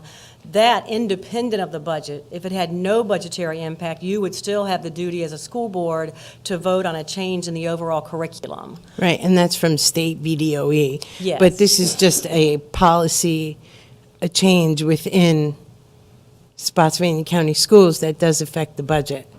So that, I'm not understanding, so, your clarity for a change, if it's not a change, then there shouldn't be any, and there wasn't budgetary items involved with the change. And just that they are Carol. two separate issues. You might have, for example, you could have an increased enrollment in an existing course that you have now, where you see something in the proposed superintendent's budget, and the fee is doubled for this year. And it literally is not even a change in the course, it's just that you needed a second teacher or a third teacher because of the volume. So And that that's has the- to do with money, right? So that has to, Funds. so that way, That's- it's an easy answer. There's no curriculum change. You've always offered French. You have 2 French teachers, now you need 3. So you're going to see a change in the budget, an increase in the budget, and clearly no change in the curriculum. Right, but the Teachers Academy didn't come down mandated from state or VDOE. Well, Right. Well, that is What a is- specific course that does fit within your current But standards did of it come learning. down that we had to implement this? That's all I'm asking. If it's No. a change, if it has to do with budgetary items, and how does it, how do we vote on it? I mean, we are spending taxpayer dollars for a change, Do you want to- substantive or a curriculum or a course we used to have, but it is changing somewhere in the budget, even if it's 0.5 employee to run that. I'm just trying to figure out, if Sure. there's no budgetary items in it, then I don't even know what the discussion is. So, Ms. Phelps, there also is a board policy, and to be honest, I can't pull the letters off the top of my head, but that also has to do with an amount that comes forward for the board to vote on. And so many times, when we are looking at curriculum purchases, it often does exceed an amount. So, for example, the board is aware that when we had carryover money that was appropriated to us from this year, we had asked for a little over $1 million of that to go towards curriculum purchases, high school mathematics courses, elementary science. Those purchases would come before the board purely because of the amount that is going to end up being. So there's multiple ways that we have to look at it when we're looking at any curriculum purchase. One is the policy itself in regards to courses, but then there's an amount piece that may, and I say may because it doesn't always hit a level in which we would bring that before the board. Is this Teacher Academy a curriculum or just a course, and it doesn't cost any money and it goes through? Am I not following something here that? Right, it's a course, so you already have dual enrollment. It's already authorized by school board vote and prior policy, so this is just another course that's being offered by the schools that already uses your current curriculum. It doesn't change your curriculum, it's just an added course. And so it's not something that requires, for reason of whether it's a change in curriculum, there's no vote required for that. So that's the first piece. And the second piece is always the budgetary piece, as Mrs. Flinard explained. If we were in the middle of a budget year and weren't even before you on the budget now, you all have a policy, you have many policies that prescribe duties and obligations of your superintendent and your purchasing staff. and those types of things. So you do have a policy that doesn't even require this school board to vote on specific purchases that are already in approved programs of up to $100,000, for example. That's a procurement policy. So the fact that there may be some small change in the budget that happens to coincide with your current budgetary process that might relate to the single course doesn't make it a change in curriculum. It's still just an additional course. Okay, so the $168, I think it's per credit, that has to be paid out, and it's 4 credits in that. I mean, that's what I asked, who pays for that? Because, so the students pay for that. So wouldn't it be fair, just as humans, to bring that through to let the parents know and the taxpayers know that that is a high budgetary item? And that's just what I believe. So I appreciate you coming up here and explaining it. I still stand by voting for a curriculum that's going to financially impact without my questions completely answered. And that's just it. And that's all I got. Thanks. Ms. Shelley? Thank you. Dual enrollment classes are something that students and parents decide if they want their child to take it. There is a fee involved. You are getting any dual enrollment class. My children took multiple dual enrollment classes, and I paid fees, and it was not very expensive compared to what I would have been paying college credit-wise. My daughter's going to graduate a semester early due to dual enrollment and AP classes. So I'm saving a whole semester of expenses because of those dual enrollment and AP class tests that she took and got those credits. So that's an option that the parents would know about when they enroll in that course. And if it costs, I mean, when finance and economics came around, Dr. Meyer, you were the only one here. Did the board have to approve economics and finance? Because that was coming down from the state. It was a state mandate. So that was another change, but that was a state, I don't know if that was, but that also had some funding aspects, but it was also a state mandate. There is a state curriculum. This is a state-approved curriculum that we will be using for this course. So I think that's something else that needs to be reminded. But then also, state code 22.1-253.13.1. Standard 1, instructional programs supporting the standards of learning and other educational objectives. This is D. Part D, number 3, or Part D. Local school boards shall also implement the following, letter 3, career and technical education programs incorporated into the K through 12 curricula that include A, knowledge of careers and all types of employment opportunities, including, but not limited to, apprenticeships, entrepreneurship, and small business ownership, the military, and the teaching profession, and emphasize the advantages of completing school with marketable skills.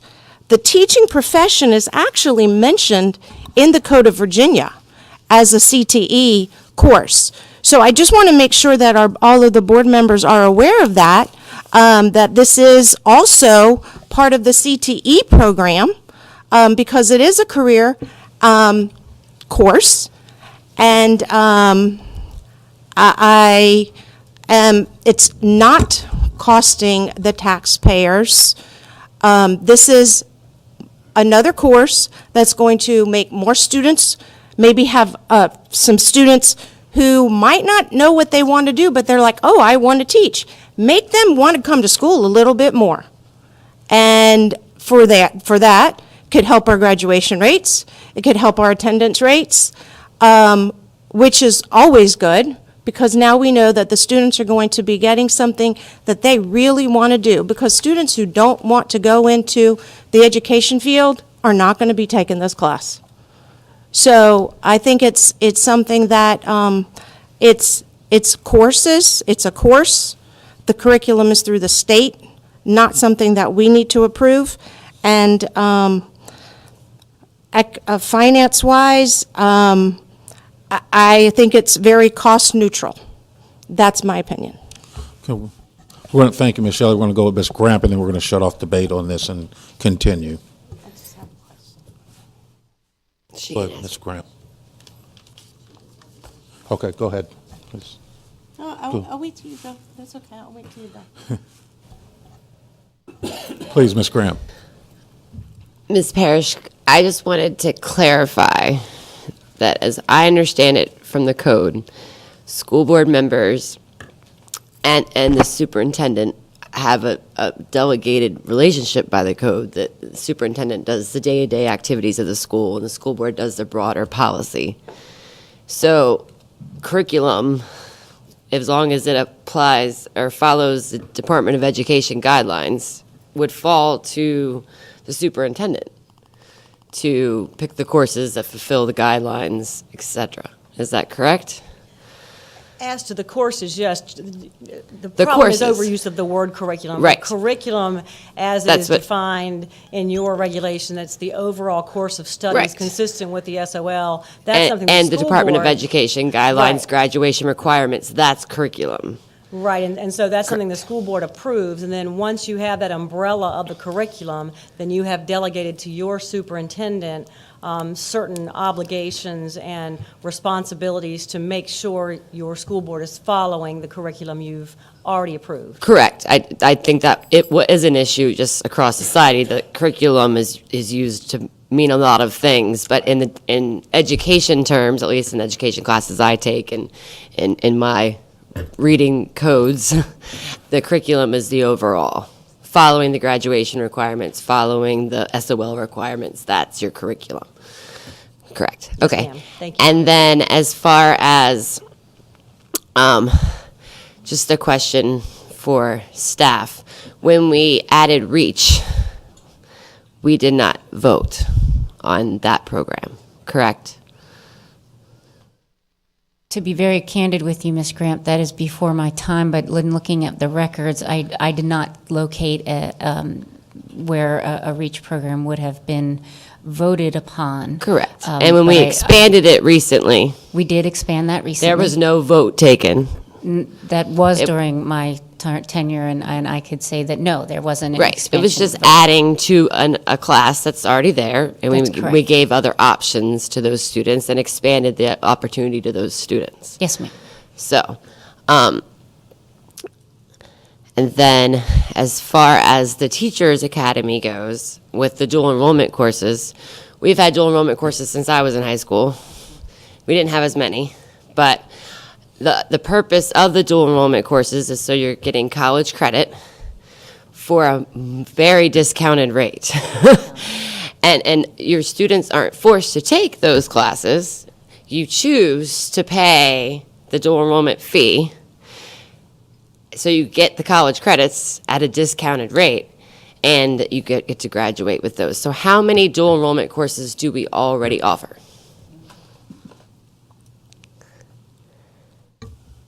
I was writing them down, and I think we're at 12. Does that sound about right? How many of those are IB? Hold on, None of those. Mr. Quick, hold on. Ms. Gramp has the floor, please. We have, I've scribbled down 12. Does that sound about right? It does sound about accurate, yes. Okay. So anywhere from dual enrollment, English to dual enrollment, psychology, environmental. Yes. We have many dual enrollment classes. That's correct. In nursing, we have dual enrollment in that department too, in the CTEA. Not anymore. We formerly had dual enrollment nursing, and then We 2 did. years ago, that course was no longer offered at that time. Okay, well, we might be at 11 because I counted that CTE course. Okay. But, okay, so I'm just adding this additional dual enrollment course is nothing different to what we are doing already. Correct. Thank you. Thank you. We'll finish. Thank you, Ms. Gramp. We'll finish with the question that Ms. Phelps has, and then we'll continue. And it was before my time on the board. The IB program, was that a change or just an added course The IB we didn't prog- have before? Did we vote on it? I wasn't here, so I'm just asking. Yes, the IB program was modified in various policies, that it was added to, it's actually cross-referenced in a number of policies that the board did vote on. Oh, okay, so they voted on that. And so do the parents pay for IB or are they, So currently, we have a number of courses that have costs with testing, and that's AP, IB, as well as dual enrollment. This year, the board did vote on, with the use of carryover funds, that students that receive 3 or passing, depending on the test, that they would be refunded for half the price for that. We are going to be using, as I said, carryover funds to do that. And for next year, we are potentially looking at ways to really make that more sustainable, instead of just using carryover funds. But this is really we had lost that option several years ago when we had the budget across the world really change. So we are looking to try to support our families more, because several of our students may take more than one course, which then starts to add up. And that way we can try to offer more opportunities to help our families financially. so that was one-time money, that wasn't budgetary items, right? That That's was the correct. one-time money that was voted on by the board to use for the IB? For AP, IB, AP, and dual IB, enrollment. right, For- okay. For the students that are currently in our courses right now. now. So for this spring semester, students that receive a passing grade on theirs, the number changes whether you're talking about AP or IB, but a passing score for that test, that they would receive a refund of half that amount of the test itself. And that's, I guess that's a budget item to ask if that's included in our budget. That is not included in next year's budget. Okay. We're using carryover funds from last year's carryover to fund that this year. So it is something that we will look in the future whether that's a possibility or not. In the course catalog that just came out for the Teacher Academy, for the students who are interested in it, so is there the fee listed in there for that the parents, I received a phone call that said that they didn't know how much it was to go. So I looked in the course catalog and I didn't see a fee. So believe if the the- parents are paying, I was just wondering what it was. I don't believe the fees for any of the dual enrollment courses are actually within the course catalog. We call it Pathways. Now we've enhanced that this year. But I don't believe the fees are listed. Okay. Well, okay. Correct. I just didn't, I didn't see the fees listed, and Ms. Shelley had mentioned the parents paying, so that's why I was wondering how to tell them, that's all. All right, thank you for your help. Thank you, Ms. Phelps. We're going to continue with our meeting. What's next on the agenda for us?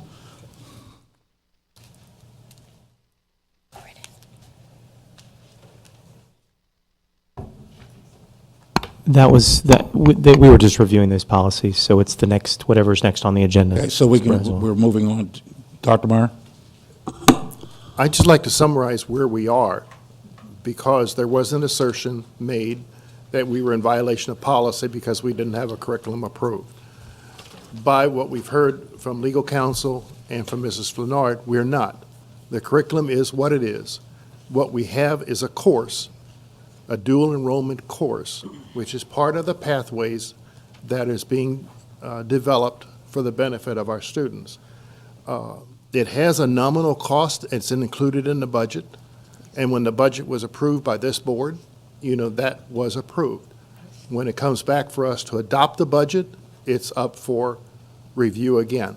I think in summarizing, though, there is some difference of opinion as to whether this board approves a course in addition to approving a curriculum. It is my view that the curriculum is the task of the superintendent and his staff or her staff to manage that curriculum and bring to us pathways. Because I hope that we will see more pathways in the future as we expand the profile of a graduate.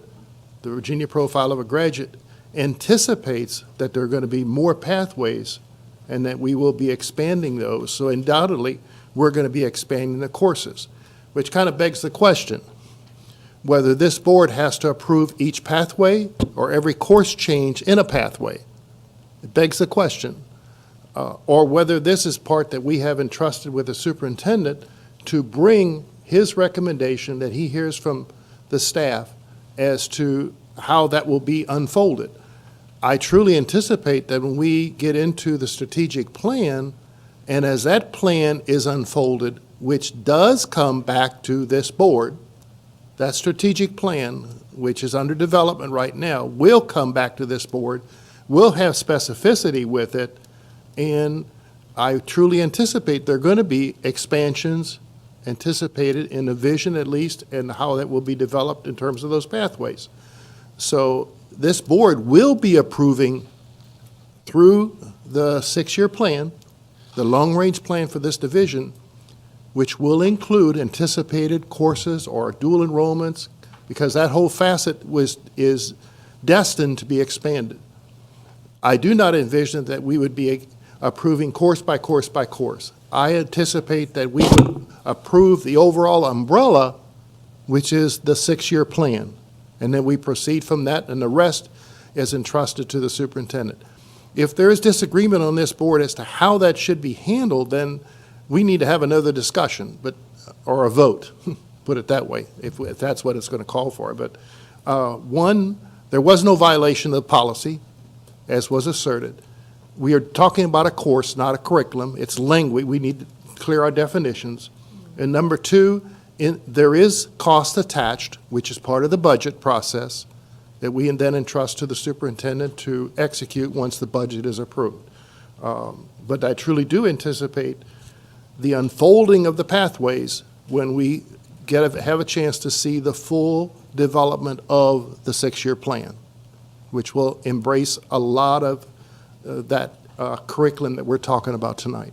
It's more in terms of courses, though, but that's where I anticipate we'll see, and we will have a vote. Thank you, Mr. Chair. Dr. Meyer, thank you, and I want to give Ms. Shelley an opportunity to retain the floor. I inadvertently cut you off unfairly, and I want to give you an opportunity to make any comments that you needed to make, and I apologize for that. No, never mind. Thank you. Well, that leads into 5.01 and 5.02. A lot of times when we have conflict, it's from a lack of understanding or communications, especially as it pertains to the board. I believe that Ms. Gramp said very well, and I also heard from Dr. Meyer, that one of the most important things that we do as a school board is to hire a superintendent. And when we hire the superintendent, we have to be mindful that our job is to allow him to take full advantage of the skills and talents that he has been trained in to work on the behalf of all of our students in Spotsylvania County schools. We have to be extremely careful not to micromanage that and allow him to run the day-to-day operations of the school. The school board is primarily a policy group, a policy board, and our job is to prepare policy, not get in the weeds of day-to-day activities, not only at the school division, but also in the building. And so we want to clearly define for board members that and how we should conduct ourselves as we perform our duties as school board members.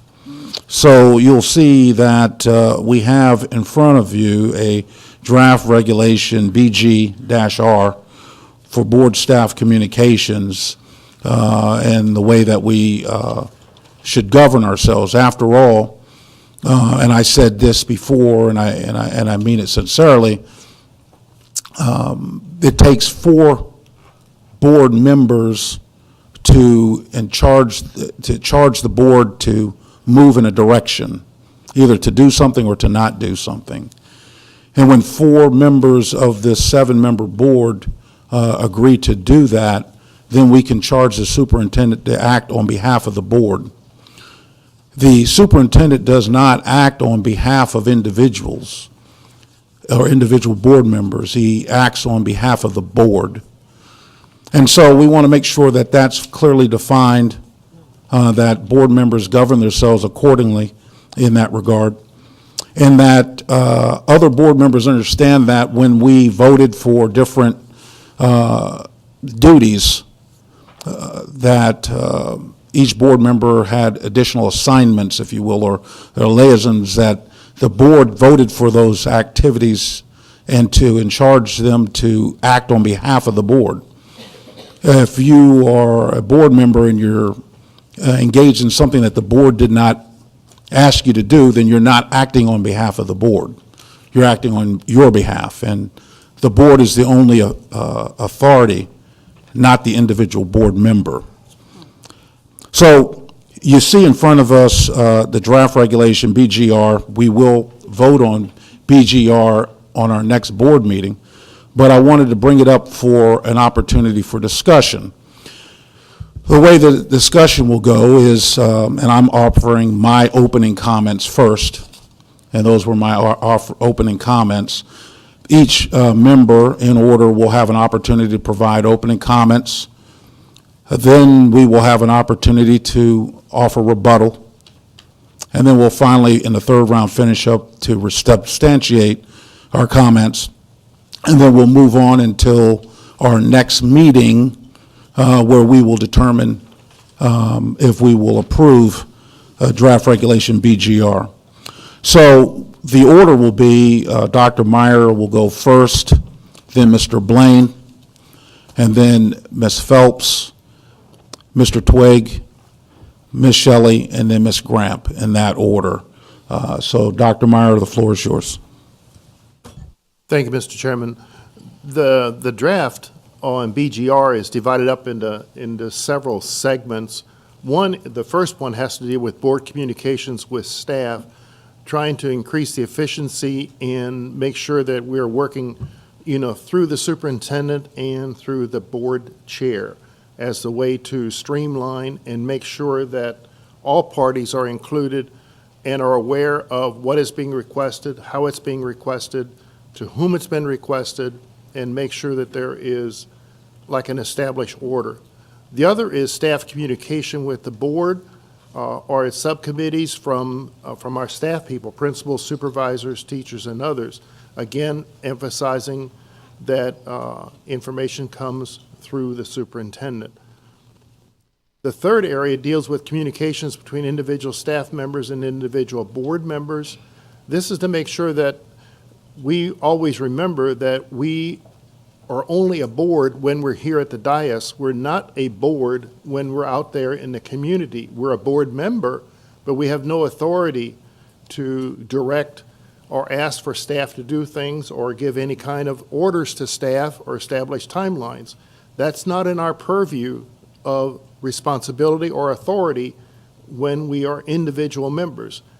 We had the discussion earlier about whether we wear a different hat, whether we're a parent or a board member when we're out in the community. The community perceives us as a board member. And even though we are a parent, even I as a parent, when I was at Chancellor High School, when my daughter was in the band, they all knew I was a board member. But I had to be very careful, or I wasn't a board member at the time, but I was assistant soup, and I had to be careful because, I don't have any authority to give orders. The last item is board involvement in personnel or student matters. This is one that we as a board need to be very careful when we're receiving requests or we're being brought concerns from a parent either by phone or by email, to make sure that we are routing those concerns to the superintendent for follow-up, for investigation. It does not behoove us to be the investigating body when we have concerns brought to us, because we can jeopardize ourselves when a matter then comes to the board, because we would have to recuse ourselves from any deliberation or making a decision. And the last area, number 5, has to deal with campaign protocols. because 4 of us are up for reelection. 3 of us are. And I know Mr. Blaine is not running, but we have to be cognizant of any conflict of interest or appearance of impropriety. So we have to refrain from speaking from this dais in a manner which would give the appearance of campaigning. So that particular paragraph is there because every 2 years, some of us fall into that category. And so we need to be cognizant of that. So these 5 paragraphs were inserted in the BG to add clarity to what is our role, what can we do, what should we do, how should we do it, and pitfalls to avoid. With that, those are my comments at this time. Thank you, Mr. Chairman. Thank you, Dr. Meyer. Mr. Blaine.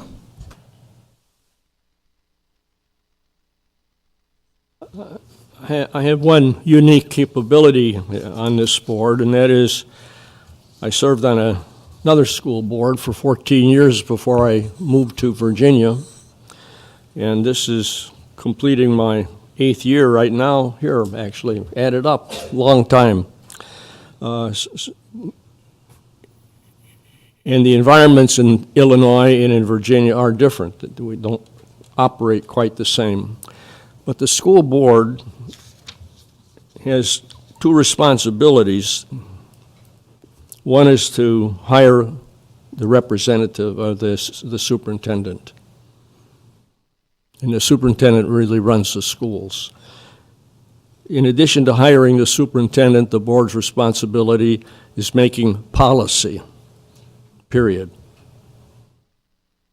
The danger that you run into as a school board member, and I remember a couple of times I asked some teachers a question. It was a question, simple, and they interpreted that as really a command from me that they wanted A, B, C, or whatever it was. And I learned long ago that I have to be very careful whenever I'm talking to teachers or school people that I'm not the guy making decisions. And I think that that is probably one of the basic lessons that each one of the 7 of us have to learn, is that when we pose questions, they have to go in the correct path, and that correct path is to bring it to our board or propose things to the superintendent if you've got a good idea, but he is the one that's running the schools and not the school board. And that's kind of where I am consistently, try to provide ideas and thoughts and being careful not to make those come across as instructions or commands. And sometimes I cross that line unintentionally, and I have to always be careful. I think that's adequate. Thank you. Thank you, Mr. Blaine. Ms. Phelps. Just have a quick couple of questions. I know I might come off as demanding or just asking a question just so I can be informed and have the factual information. And can you tell me, I guess, Mr. Chair, who was the author of this draft? Was legal counsel? Yes. So in January, I'm just asking, but I remember in January, when I first got on the board, there was discussion about not one school board member can get in touch with legal counsel without the other school board members knowing and approving because of the fees. So I don't know what that whole conversation was about last year. So when I hear that the legal came up with this, I didn't even know that legal was looking at something like this. So it's something that I just figured I would bring up. It just seems like if it was a concern in January about talking to legal without the other school board members even knowing, and I don't know if we paid or if it was for free or that we got the legal service, but I was just wondering, because I don't remember approving the cost, so anyway, Ms. I Phelps. just, I'm, Ms. Phelps, no, hold on a second, Ms. Phelps. This I is have- not rebuttal. This is it's not a opening rebuttal. comment. I'm asking who wrote this because We're- I we're- was not involved with the writing of it. Hold on a second, everyone. Hold on a second. The format is opening statements. Then we're going to ask for rebuttal. After rebuttal, then you can substantiate. Okay, my Those opening questions are statement- rebuttal questions. They're Okay, not. point of order. I have the floor. My opening statement is, I was not notified that we spent taxpayer dollars for legal to give an opinion, to write something up. As we're all aboard here, that is my opening statement. Okay, there you go. Thank you. Mr. Twig. The people of Livingston have a closing statement. Ms. Shelley.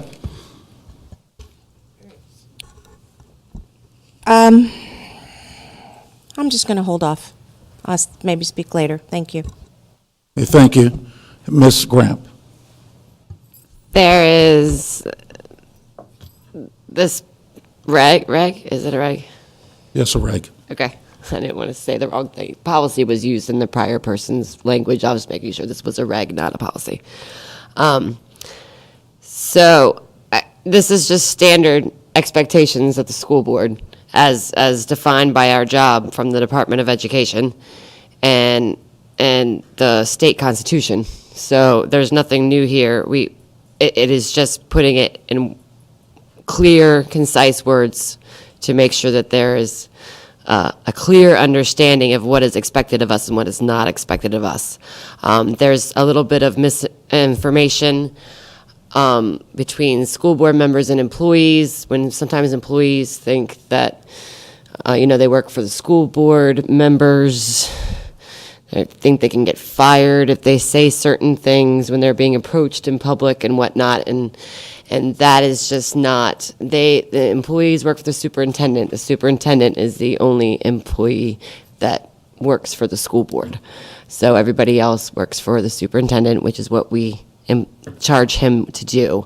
And so I think those sort of things, just defining who has action, we cannot direct somebody to do, a principal to do something for us as an individual basis. We cannot direct an athletic director to do something. We cannot direct the maintenance department to do something. We singularly do not have any of that power. So I think that this is a great job of just putting it in writing, because people have some difficulties understanding what their role is on a board versus as an individual. So I think it is great. Thank you, Ms. Gramp. Okay, now we'll go to rebuttal. We'll start with Dr. Meyer. Mr. Chairman, since Ms. Phelps asked who wrote, I wrote it, but this is not the final. My version was shorter. And at the request of the chair, for the simple reason that when we had an earlier discussion, I was one of those that voted against it. I was one of the nay votes. And in order for any change to occur, then the change has to come from the nay side in order for it to proceed. And the chair, being the chair, and I being the vice, he asked if I would draft language. When I did draft the language, and it had like 3 paragraphs or 4 paragraphs, then it became obvious when Mr. Braswell and I shared with the superintendent what were our thoughts. The superintendent suggested that we have legal counsel look at it because of the potential ramifications, and make sure that language was clear as to how we're communicating. The whole purpose was to establish for future boards that there is specificity as to what are the expectations of a board member in terms of the communications among ourselves, with the superintendent, and with our staffs. So that's the essence of it. I have no authority to commission legal counsel to do anything. I have no authority. The board never gave me any authority to do that, which I didn't. This came directly from the superintendent to have legal counsel take a look at a draft that I had prepared at the request of the chair. And that's the end of the story. There's no more to make of it. Thank you, Dr. Meyer. Mr. Blaine, do you have any rebuttal? Not at this time. Thank you, sir. Ms. Phelps. Mr. Twigg. Closing statements. Ms. Shelley. Not at this time. Mr. Chairman, I think I would like to add something if I... Okay, let's have Ms. Gramp go first, and then we'll come back to you, sir. I just wanted to mention upon the earlier comment that the chair and the superintendent, according to our policy, have right to consult with legal. The chairman of our board does not, you don't have to have a vote to allow you to do that. So I'm not quite sure where that comment came from, but you do have the right, Mr. Chair, to contact legal. Mr. Blaine, did you want to go? And then I'll finish for rebuttal. My only perhaps clarification is that, frankly, when I read this, I liked what I saw because it lays out the relationship between the member, me, and my colleagues, and how things are achieved and what actions are taken.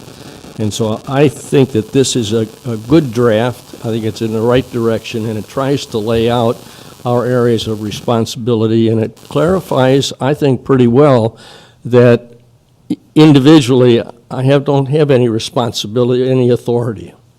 It's only through the division of the 7-member board, led by, in this case, you as the chairman and the vice chairman, who have some decision-making capabilities and are able to move ahead, representing our viewpoints as you understand them.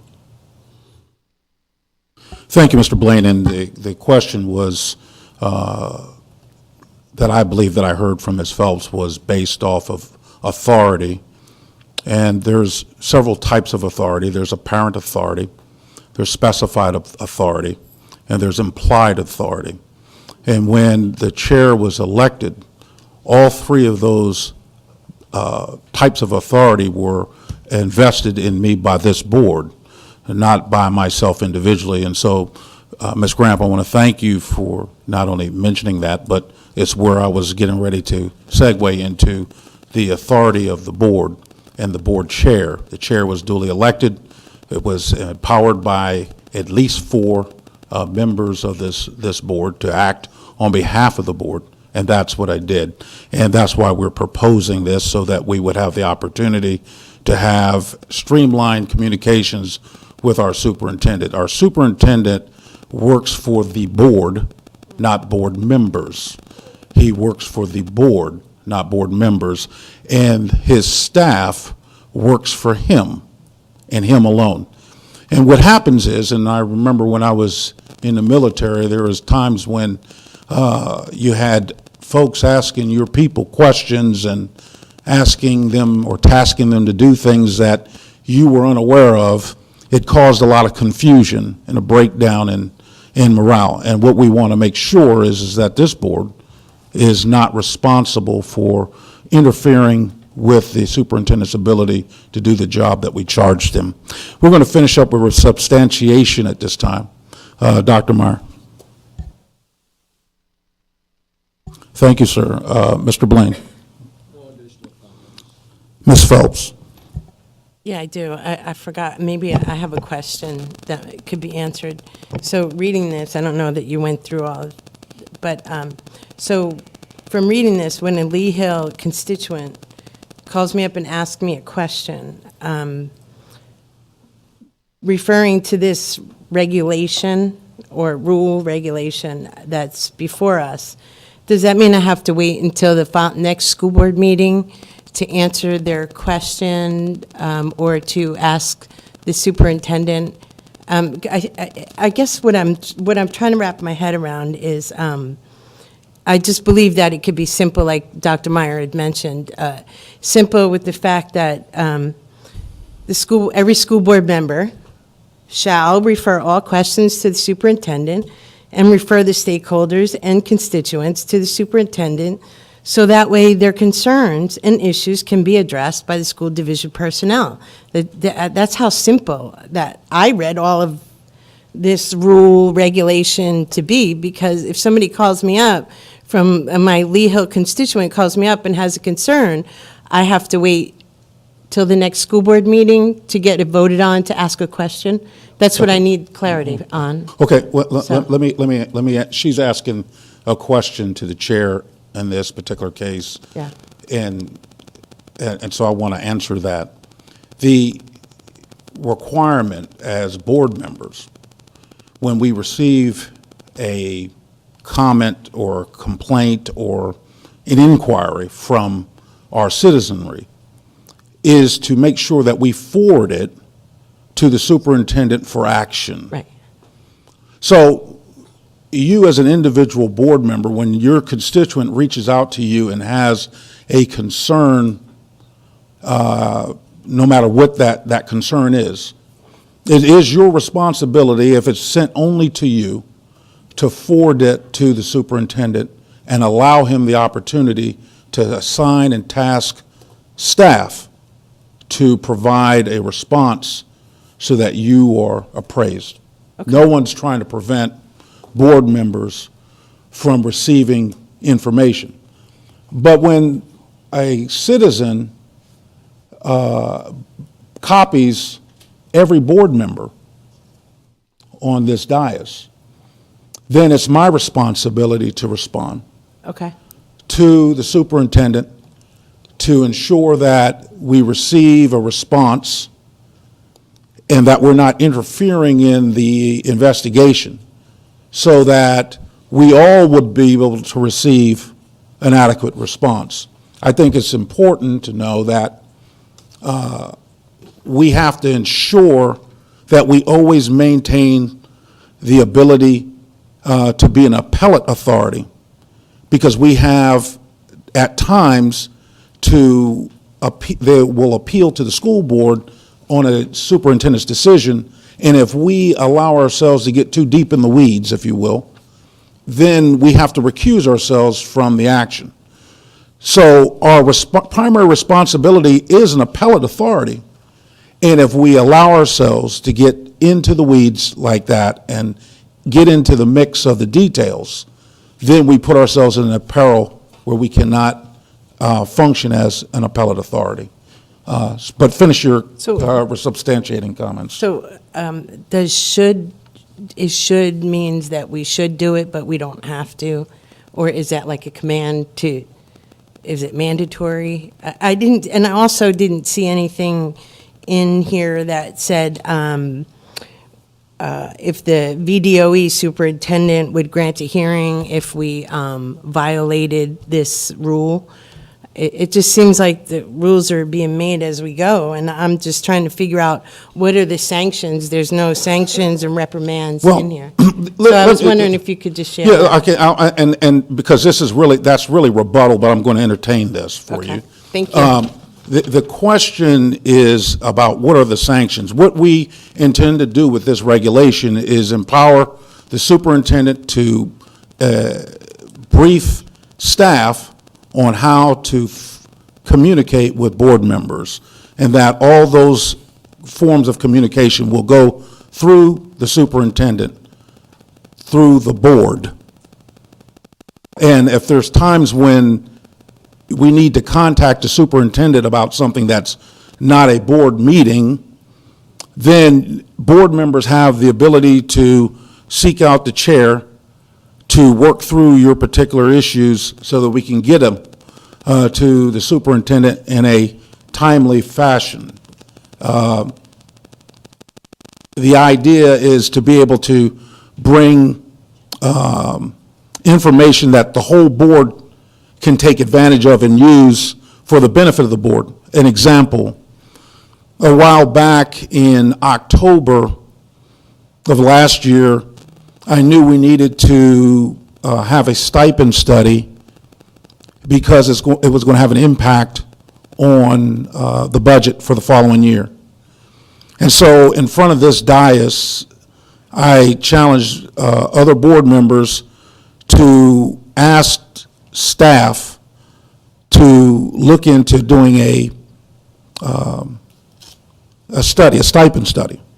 And all the members on the dais said that's a good idea. And it was all done in the open. And the superintendent said, yeah, he could do that and would be able to have it for us prior to the budget. And so he was able to manage the work so that we would be able to receive the information that the entire board was requesting. That's the intent of it. Now, as far as teeth,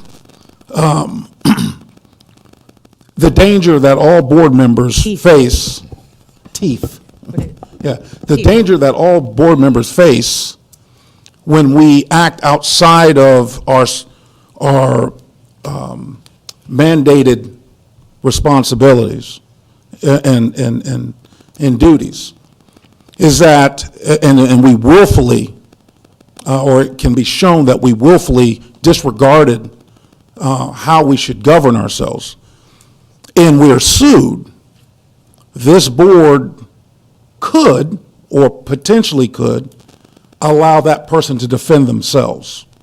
So what we're trying to say is we don't want anyone to be in that predicament. We all have to govern ourselves according to the regulations. And if we operate outside of it in a willful way, then we have to, we could be held responsible for it. So now that's, I guess, do you have a summation, or do you want to substantiate any other thing? Because it's really not a question and answer. Where substantiation is, saying what you feel. Okay, I'll say what I feel. I feel that, or I can say that I contact the superintendent if I have a question, and he delegates it and gets me back an answer. I don't feel that I should be suppressed having to go through anyone else because we're all just a member of this board. And so that's how I feel, and I think it works out well to have it very simple and cut clear, that all communications run through the superintendent and let him delegate to get back the answers. And so that's how I feel. That's how that I still feel the same way. I don't see anything that would give any school board member, individual school board member, any recourse to an appeal. I don't see anything that has grants any hearings. I don't see any reprimands. I just see something, a rule that's going on and being changed right now, when it could be really, it's just as simple as going through the superintendent to have equal representation. So that's just Lisa Phelps speaking, and I think that he's done a good job with getting answers when he's asked without going through the chairman or anybody else. And I also have a concern with, if we're worried about following this rule, we should worry about following our ethics rules and the rules that were already there and in place even before I got here. So with that, I'm just going to stop and have a good night. Thank you. Mr. Twigg. Well, too often, issues that come before me from constituents require more than one source of information. And every time Dr. Baker and his staff's been helpful, and everything's worked out toward supporting the people in our community.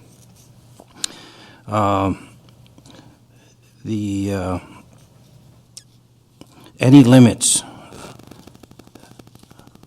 through rules, probably the ones you're presenting, will defeat the very purpose of the elections.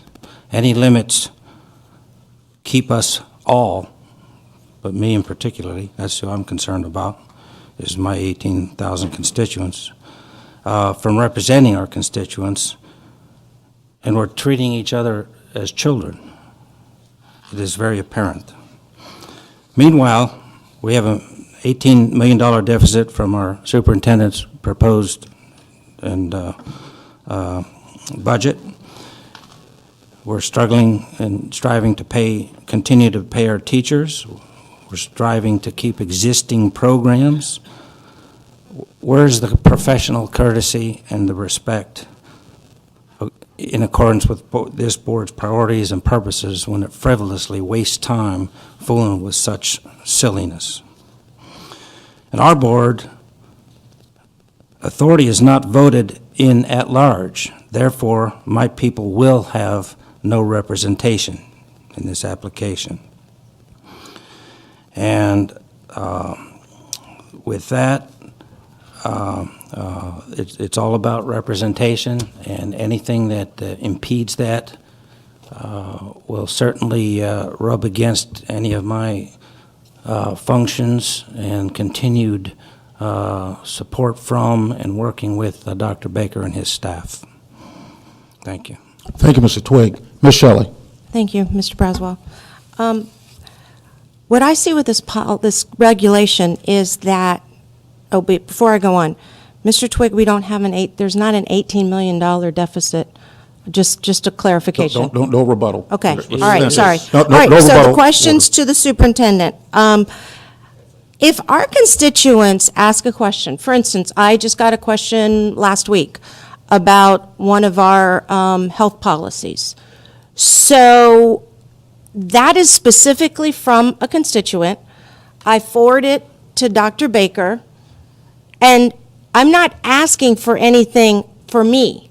I'm asking for it for my constituent. I am not, that would be, my constituent, they're going through me to get to the superintendent. That's how I look at this. I'm not, my constituents are still going to be well represented. If they ask a question, I am still going to forward that question from my constituent to Dr. Baker. And then he or his staff will be able to, will answer that question because it's from a constituent. So I could ask my constituent to email the superintendent specifically, but I'm going to forward it and just say, this is a question I received. I am not going to get the answer. The answer will go to my constituent. That's the difference, is I don't need to know what the outcome was for that question. It was put to Dr. Baker and his staff. They got back with that constituent, specifically, directly. I'm not the middleman. I was the middleman in the beginning to get it to them, but I don't, as a school board and the school board members, we don't deal with the day-to-day operations of this school division. That is left to Dr. Baker. Our superintendent, that's what he's at, Code of Virginia, that's his job, not us. So when I get emails, I get questions from my constituents, I will forward them to Dr. Baker, and then if I have to call, so-and-so asked me this question, here's their name, here's their number, I'm done. But I'm making sure that my constituents are well represented, and they will be, and they will continue to be represented through this policy. So, through this regulation, they will be represented. I know, but that's what we do. So, that's how I look at this regulation, as our constituents are still well represented. Their questions will be answered. It's the way we go about getting those questions answered for our constituents that is the difference with this regulation. Thank you. Thank you, Ms. Shelley. And before I go to Ms. Grimp, that sandwich must have been real good to you, Mr. Twigg. Sorry for the interruption. That's all right. Ms. Grimp. Mr. Chairman, am I allowed to consult with legal? You gotta be kidding me. No, let's, everyone please be respectful. That was clearly not respectful in any way, shape, or form. I'm let's following our policy. Order, please, order. Ms. Gramp, you have. No, you don't believe in policy or regulations, but I do. Ms. Gramp, we have our legal here at this time. please be very limited in your scope, okay?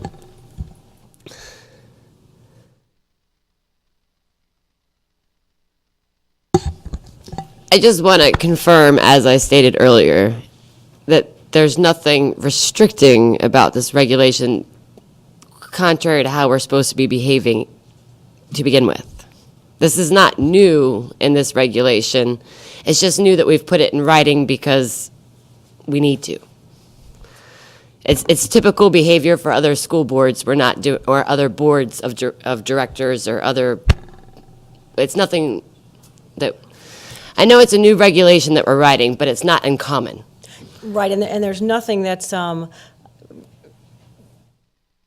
think you've described it correctly. A lot of boards, this is a common type of regulation to have, not only for school boards, but other boards with regard to this type of communication. As you all can see, this does deal with many different types of things. So one thing that was focused on was the issue that's close to my heart, the issue of matters that will become to you all as a full board, which are largely personnel related or student related. And I get involved in those many times because of my other roles for you all as a board in those issues. So if we take that as an example, that's something that is nothing new. It's just simply stating here, especially as new board members come on, they can see it in a guideline, just kind of something to remind you, and you can show to your constituents as a reminder that because these types of issues come to you all as a policy-making body, you can't be involved in the facts of why that employee is being recommended for termination or why that student is being recommended for expulsion, because those are matters you can't deal with. So that's one part of this, that it's simply putting down in writing what has always been clear. And so there's really nothing in this from my review and development of some of these items that is anything new or restrictive to you all. It's a statement that streamlines, as the chair put it, what should already be the policy. And there are plenty of examples, and I think it's, if you look at the first paragraph under number 1, the first sentence there says, this is not intended to restrict any board member's right to contact your superintendent and ask him questions. And your constituent has a question, and it's a question that you can discuss and give an answer to, and it specifically says that in here. So this is not meaning that you can never answer a constituent an informational question. But there are certainly cases with all boards where an individual board member may want a study done, as the chair referenced a study of stipends, for example, where some board members may just contact staff and say, I want you to do a study. And this is envisioned to be, as I understand it for you all, a way where you can kind of see what the guideline is and just remind yourselves that that's the type of thing that you have a superintendent for. So that instead you should go to the superintendent either as a board to commission a study, or if it's in between board members or something that you can talk with the chair about, that's your second alternative so that you don't have to wait for a board meeting. So it really does do different things. But to answer your question, and I know that's a lengthy answer, but I wanted to address a couple of those things. This is not anything that's different than what the law already says should be occurring, and it just clarifies so that both your constituents and you can see it in writing. Thank you very much. Thank you. My other point was just to go on what Ms. Shelley had said, that I do the same thing. I always take my constituents' concerns, acknowledge it, forward them to the superintendent, and never with a deadline or timeline attached. The superintendent is a professional and he'll take care of the problem. And then I always let the person know what I've done, that their information has been forwarded to the superintendent, and to please let me know if their problem isn't addressed, because that's our duty. You know, we're not supposed to get involved deeply, especially in those discipline or employee matters, because we don't want to have to recuse ourselves in those appeal processes. And normally, typically, you know, if their concerns are met, and if they have another question, they might reach out and say, you know, it wasn't quite there. Is it okay if I contact the superintendent directly? And I always say, of course, because people are encouraged to do that. Anyway, and just let people know that they, you know, want to always start with the building principal, then go from there, and they can always work their way up, and that our administration are easily accessible to the public, and they don't always have to go through us. But we're happy to help in that process, so. Thank you, Ms. Gramp. Before I give my substantiation, I wanted to give Mr. Twigg an opportunity to ask legal one question.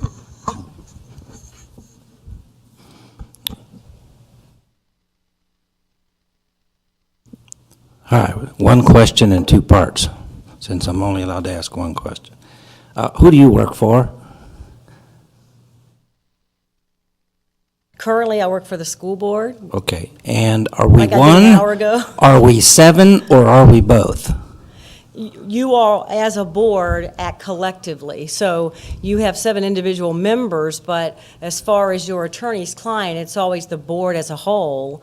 So if it's something that's a voting matter, for example, that's going to be a majority of the board. Thank you. Thank you, thank you. You're welcome. Now, I want to offer my closing comments.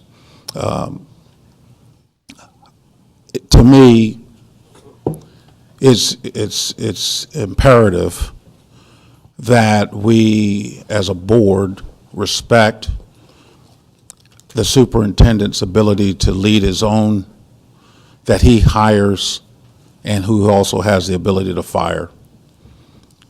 We hold him responsible for everything that goes well and everything that doesn't go well. And since we hold him responsible for that, we surely should give him the opportunity to influence that. So this particular board member wants to make sure that the superintendent is empowered to do the job that, be quite frank, we already hired him to do. I think it's extremely important as board members that we understand that we can't present a perceived form of undue influence. Please. Perceived undue influence. If an employee believes that we unduly influenced a matter in which they were involved, then there would be retribution against this board. Again, Ms. Phelps asked a good question. What are the teeth? What are the repercussions for not following school board policy? What's the repercussions for not following the regulation? For board members, it could be censure. For board members, it could be removal from duties. But other than that, there's really no repercussion that this board can impose on you.